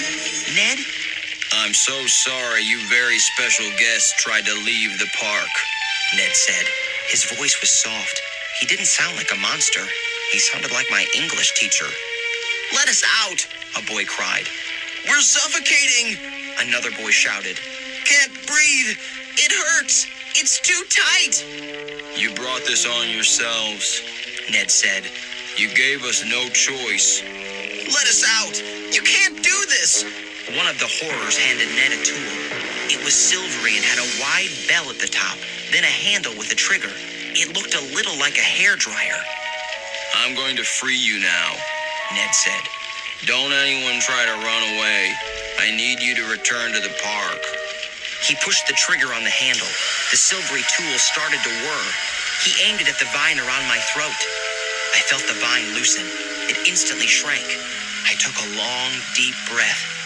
Ned moved the whirring tool from vine to vine. The tendrils slid off the kids and quickly vanished. Two boys jumped to their feet. They scratched their hands. They took deep breaths and gazed around. A big horror moved close to them. He stood with his muscles tensed, alert. He wasn't going to let the two boys try to escape. A short while later, the kids were all on their feet. They were stretching their arms and taking deep breaths and rubbing the backs of their hands. Onto the bus. One of the horrors boomed. The big horror started shoving kids onto the purple bus. Ned handed the silvery tool to a horror. I stepped up to him. He studied me. You're new? He asked. I nodded. Yes, I don't belong with this group. He frowned at me. Really? I just came over to help them, I said. I thought they were being attacked by snakes. Snakes? A big horror cried. Did he say he saw snakes? The horrors all spun around to stare at me.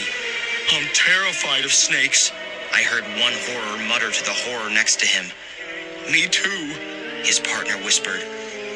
Let's not talk about snakes, Ned said to me. Okay, I said. But look, I just got here. I have this invitation. I pulled the card out of my jeans pocket. I just got off the bus 2 minutes ago. Boone Dixon. Ned read my name on the invitation. His eyes narrowed as he handed it back to me. He grabbed my bag in one furry paw. Well, guess what, Boone? He said. You do belong with the others. Get on the bus. Now. Chapter 4. Two big horrors moved toward me, flexing their muscles. I had no choice. I turned and climbed onto the bus. My head was spinning. What was going on here? I thought Horrorland was a place to have fun. These other kids were very special guests, too. Why were they being treated like prisoners? The bus was old and beat up inside. Some of the seats were ripped. The bus smelled like sweat and ripe fruit. I found a seat in the third row next to a dark-haired boy about my age. He told me his name was Matt Daniels. Then he introduced the two girls in the seat in front of us, Carly Beth and Sabrina. He pointed out a brother and sister across from us, Billy and Sheena Deep. So many kids, I struggle to keep the names straight. What's going on? I asked Matt. He sighed. It's a long story, Boone. All the kids were on the bus now. The big horrors squeezed in. One of them dropped into the driver's seat. The others took seats in the back. They were so heavy the bus bounced when they sat down. Ned stood at the front, holding onto a pole. He motioned for the horror to start the bus. The engine roared. The bus moved forward with a hard jolt. Ned grabbed the pole with his other paw to keep from falling into the aisle. The bus turned out of the parking lot and sped through the entrance gate into the park. I saw several startled people leap out of the way. Where are we going? Matt shouted to Ned. Where are you taking us? You need to stay in the park, Ned replied. The bus hit a bump, and he bumped with it. I can't have you wandering off on your own. You can't keep us here against our will, Carly Beth cried. I only want to keep you safe, Ned replied. Safe? Did you say safe? Matt jumped to his feet. 3 kids have disappeared, gone, just like that. Where are they? What happened to them? Billy demanded. Calm down, everyone, Ned said. We're looking for those kids. We don't want you to worry about them. Those kids aren't in any danger, take my word. Take your word? A boy shouted from the back. Why should we take your word? Where are Molly, Brittany, and Michael? Sabrina asked. Tell us. Let us talk to Byron, Matt said, still standing. Bring us to Byron. Let him explain. Yeah, Byron is our friend, Billy said. Ned shook his head slowly. Byron no longer works for the park, he said. There were shocked cries all over the bus. We were very sorry to lose him, Ned said. very sorry indeed. I watched the park roll by outside the window. I saw a theater and a row of small shops. A sign read, "Welcome to Zombie Plaza." I was totally confused. Byron? Missing kids? What were they talking about? I didn't have a clue. Why were these kids so upset and angry? Carly Beth jumped to her feet and jabbed a finger at Ned. "I have some questions for you," she said. I'll try to answer them. Ned replied. "Tell us about Panic Park," Carly Beth said. "What is it? Where is it? And tell us why there are no mirrors in Horrorland." I'm sorry, Ned said. I'm happy to answer all your questions. Really, I am. But what you were asking about will take a long time to explain. "Tell us," Matt demanded. "Tell us the answers. We don't care how long it takes." "Tell us! Tell us!" Kids started to chant. Ned raised a hand to stop them. The most important thing, He said, is to keep you here in the park, to keep you away from harm. "Harm? What kind of harm?" "I just got here," I said. 5 minutes ago. I'm totally confused. Where are you taking us?" Where am I taking you? You've given me no choice. Ned replied. He tightened his grip on the pole and leaned closer to us. I didn't want to do this, Ned said. but I have to take you all to the Keeper. Chapter 5. Everyone began to shout and argue. I watched them trying to figure out what they were talking about. Was Ned crazy? He waved both paws to get everyone quiet. I'm very sorry it has come to this, He said. The Keeper's methods are harsh. He can be unpleasant. Ned shook his head. Sorry, He said softly. you have given me no choice. Next to me, Matt was still on his feet. He ignored the bounces and bumps of the bus. He kept his eyes on Ned. "How long do you think you can keep us prisoners here?" Matt demanded. You are not prisoners. You are very special guests. Ned replied. The kids all laughed scornfully. I need to keep you here until we know you are safe from certain things. "What things?" Matt cried. Ned ignored the question. When it is safe, we will return you to your parents. He said. "It's not true," Shayna Deep shouted. "Byron warned us we're not safe in Horrorland." Her brother Billy jumped up.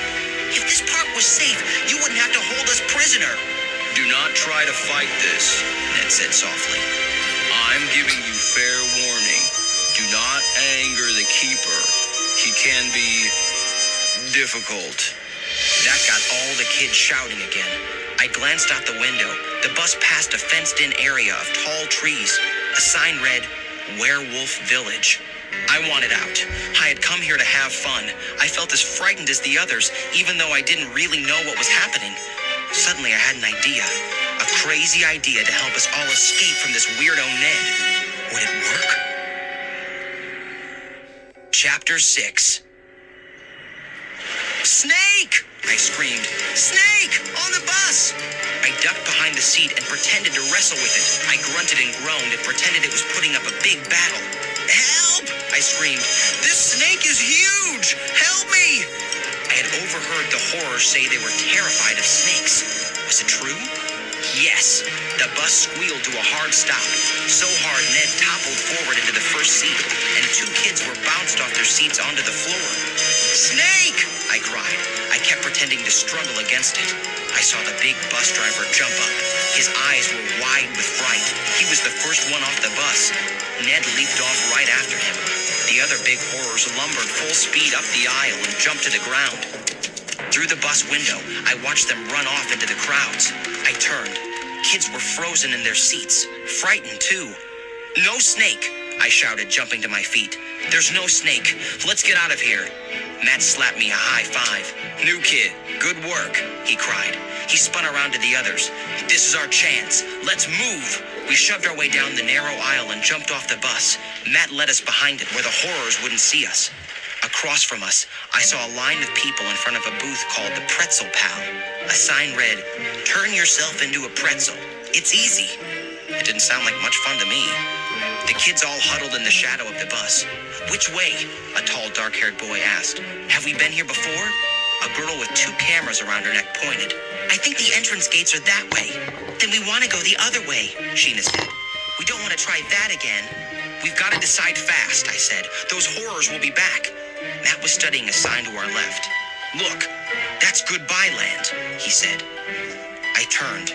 The sign was a big tombstone. Engraved on it were the words, "Goodbye Land. Wave goodbye to your friends and family." "Remember?" Matt said. "Michael Monroe was leading us there before he disappeared."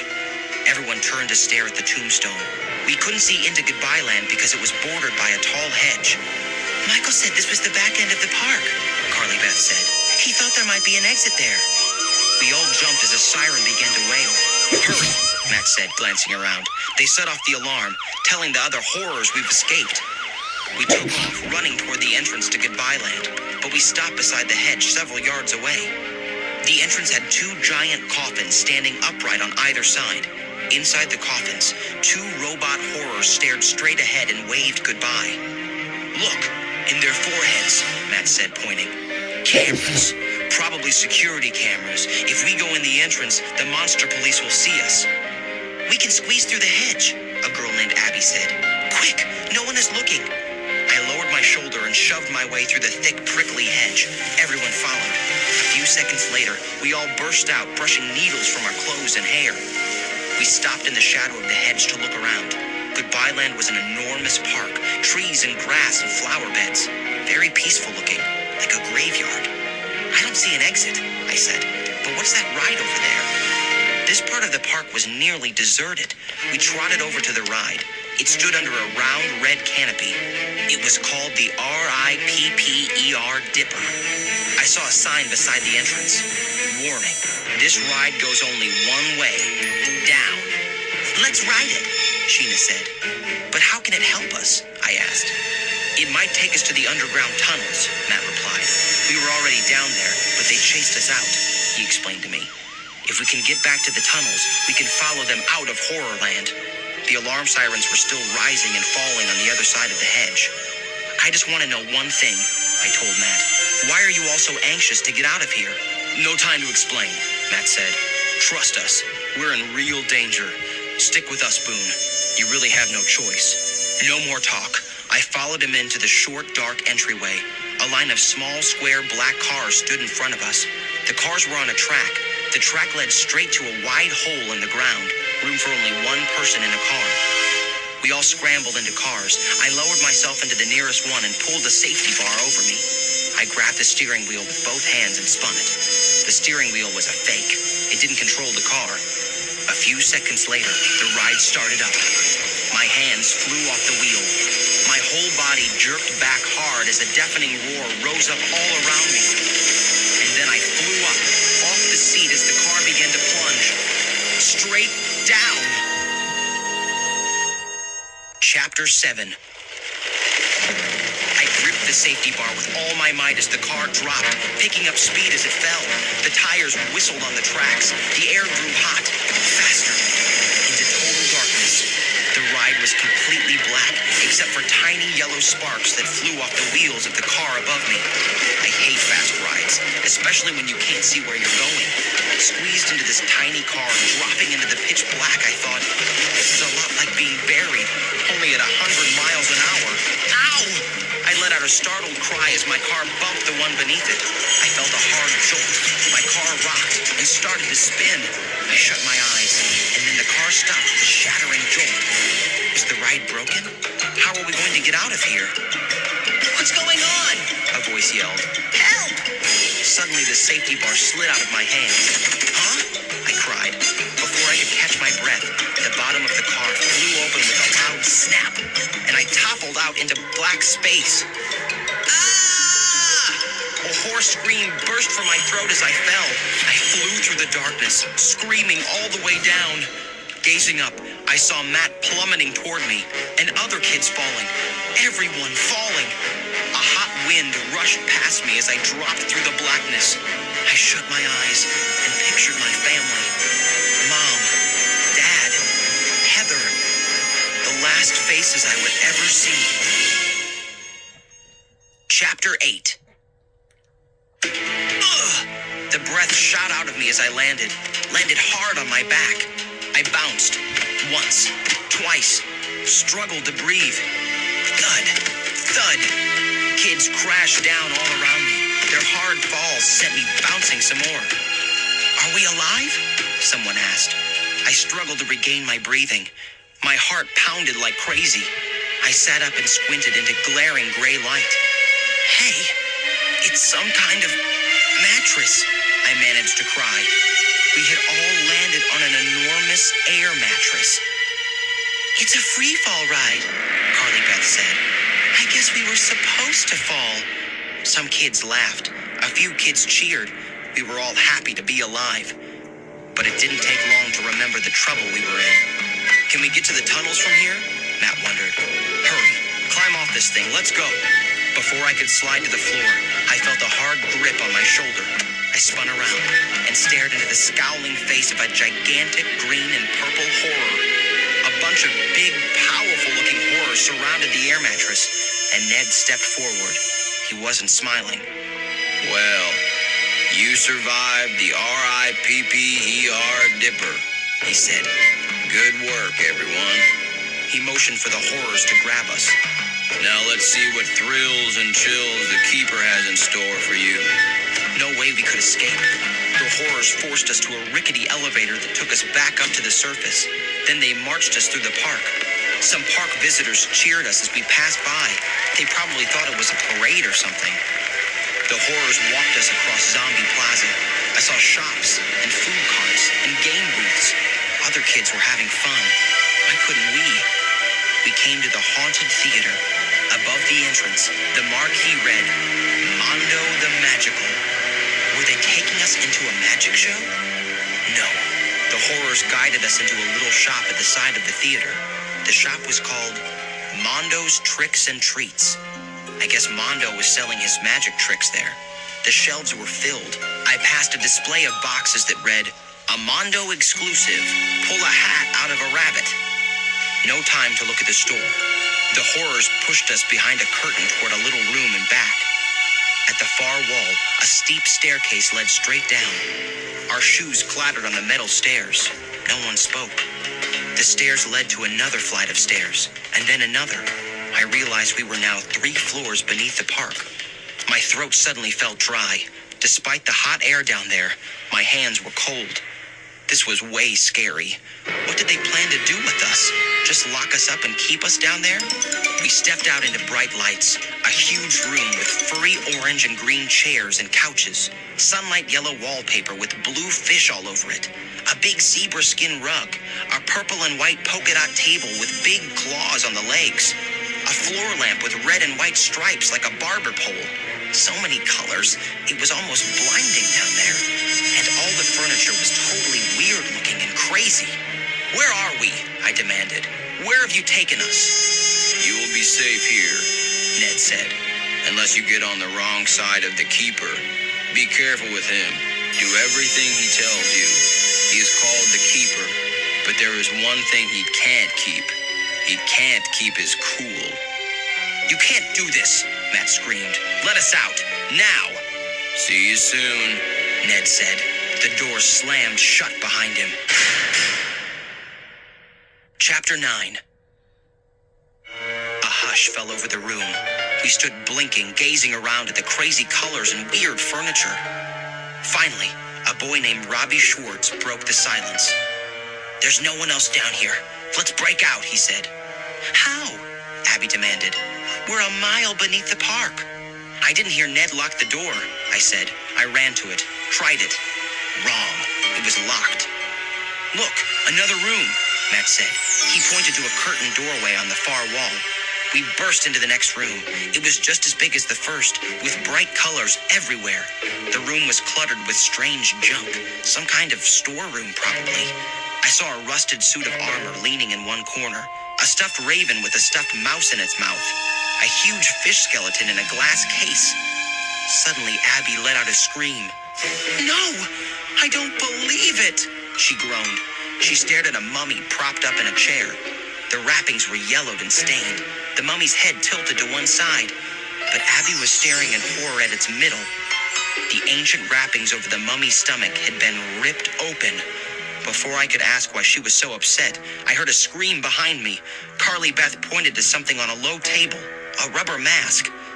"Sabrina," she cried, "the haunted mask. How did it follow me here?" "There's something very wrong here," Julie said in a trembling voice. She pointed to an old camera inside a glass case. "That camera is evil. It gave me so much trouble back home." Billy and Sheena were wide-eyed, frozen in front of an oil painting of a one-legged pirate. "Captain Jack," Sheena murmured, shaking her head. Carly Beth turned away from the ugly mask. "Don't you see what's happening?"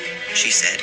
"All the hideous things that happened to us back home, they've all followed us to Horrorland." "But how?"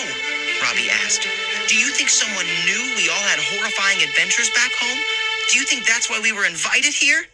Before anyone could answer, a door slammed behind us. A strangely costumed figure bounced into the room, and Robbie went pale. His mouth fell open, and he screamed, "No! No way! It's impossible! It can't be!" Chapter 10. Robbie staggered back until he hit the wall. The man wore a long, flowing leopard skin cape over a bright orange superhero costume. His yellow feathered boots came up to his knees. His hair was covered by an orange hood. His eyes were dark and round and rolled crazily in his head. I am the Keeper, he boomed in a deep, thundering voice. Robbie took a step forward. "No, you're not," he cried. "You're Dr. Maniac." The man brushed back his cape. Wowie, wow. Guess I'm more famous than I thought. "You're not famous," Robbie screamed. "I created you." The weird superhero tossed back his head and laughed at the ceiling. He had a high-pitched giggle of a laugh. He giggled for a long time, holding his sides. Then he turned back to Robbie, and his expression turned angry. "Kid, why don't you turn your teeth around and bite your face? You've got it all backward, dumbo. I created you." "Liar!" Robbie screamed. He wasn't frightened now. He seemed way angry. "You're a liar!" I'm not a liar, the superhero boomed. I'm a maniac. Again, he tossed back his head and giggled up at the ceiling. I turned to Robbie, who was now red-faced and trembling. "What's with this guy?" I asked. Robbie pulled a drawing out of his backpack. Look at this. I drew him in a comic strip." Robbie held it up so everyone could see. I don't understand how he can be standing here. I made him up." Dr. Maniac swiped the drawing from Robbie's hand. He examined it for 2 seconds. It looks a little like me, he said. Not quite right around the chin. I'm much better looking than that. He ripped the drawing into shreds and stuffed the shreds into his mouth. "This guy is crazy," I whispered to Robbie. I'm not crazy. I'm a maniac. The superhero screamed again. He spit out the shreds of paper. "And I'm the Keeper. Don't any of you think about escape. You can't escape from a maniac." "Why were we invited to this park?" Matt demanded. "Why are you keeping us here now?" That's for me to know and for you to find out. Dr. Maniac bellowed. "You can't keep us prisoner down here," Matt said. But that's my job, the superhero cried. He giggled again. "Keeping you here is easy. That's why they call me the Keeper. They don't call me the let-em-goer, do they?" Matt clenched his hands into fists. "We have you outnumbered," he said. "Ooh, I'm scared. The superhero moaned. He made his whole body shake as if he were frightened. Then he stepped up to the wall and threw a switch. "Why don't you all take a walk?" he cried. "Whoa!" I uttered a startled gasp as the floor started to move beneath us. I saw Carly Beth and Robbie stumble and fall onto their backs. I started walking, struggling to keep my balance. The floor was rolling underneath us, moving faster and faster. Stop it, we screamed. But Dr. Maniac tilted his head back and drowned out our cries with his insane laughter.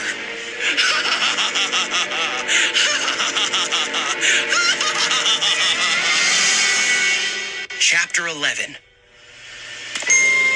floor of the room was a giant treadmill. We had to walk faster, faster to keep up with it. Dr. Maniac raised himself off the floor and floated in front of us. Keep in step, people, he ordered. A few hours of walking will show you that the keeper means business. He giggled. Don't thank me. Just throw money. I've got plenty more activities planned. Anyone like to play hangman? We'll play it later with a real noose. I was jogging pretty hard to keep my balance. My heart was pounding, and my chest began to ache. Robbie was trotting next to me. He was having a tough time. I could see he was thinking hard, unable to believe what was happening. I guess he was kind of in shock. Suddenly, the door burst open, and another superhero darted into the room. This dude was huge, with enormous biceps and a massive chest. His top and tights were bright purple. They matched his cape and his boots. He was a totally purple guy, except for his face, which was tomato red. No! Robbie cried out. No! It can't be! The Purple Rage! Did you make him up too? I asked, huffing and puffing as I kept my legs going. Robbie nodded. The Purple Rage flew up beside Dr. Maniac. Do you know what crunches my potato chips? He cried. This is good news, Robbie muttered to me. They are mortal enemies. They hate each other's guts. The Rage will rescue us. Are you sure? I murmured. I pointed. The two superheroes were hugging. Know what flips my rooster? The Purple Rage boomed. Working together with you. I've always wanted to work with a maniac. He turned to us. Keep walking. The Rage said. Walk till you squawk. Now I get it, Robbie cried breathlessly. Everyone, do you get it? Listen to me. If Dr. Maniac and the Purple Rage are working together, that must mean that all the bad guys we defeated back home are working together. Some kids gasped. I get it, Carly Beth said. They're working together against us. I didn't understand what Robbie and Carly Beth meant. I only knew that my legs were aching and I was out of breath from walking so fast to stay on my feet. I turned to the Purple Rage. Breathlessly, I called out, You mean you're not gonna rescue us from that maniac? The Rage let out a deep growl. His face turned as purple as his costume. I could swear I saw steam pour out of his ears. He rushed forward and grabbed the front of my shirt. You've really burned my butter dish, he shouted in my face. I'm going to make an example of you, punk. Watch this, everyone. Watch what the mighty Rage does to this smart guy. No, let me do it. Dr. Maniac pushed the Purple Rage out of the way. Here's a hot new trick I learned. He began rubbing the palms of his gloved hands together faster and faster. Watch carefully. I can set my hands on fire. A little trick taught to me by the Scorch. He rubbed his gloves harder, faster. Smoke rose up between them. He turned to the Rage. Do you know the Scorch? Nice guy, but he's got a fiery temper. The Rage shoved Dr. Maniac aside. Know what wilts my wallaby? Waiting for you to take care of this punk. You're taking too long. He wrapped his purple gloves around my throat and lifted me up by the neck. Then he turned to the other kids. I used to earn a little extra money by making balloon animals, he said. What animal should I twist this guy into? Come on, don't everyone speak at once. Was this a joke? Some kind of comic book superhero joke? I shut my eyes and prayed it was a joke. But I knew it was real. I knew we were all totally helpless against these insane nuts. Helpless and doomed. I tried to cry out as the Purple Rage began to twist my arms behind me, but he was squeezing my neck so tightly I couldn't speak. I couldn't breathe. How about a nice poodle? He said. Or should I twist you into a giraffe with a long, long neck?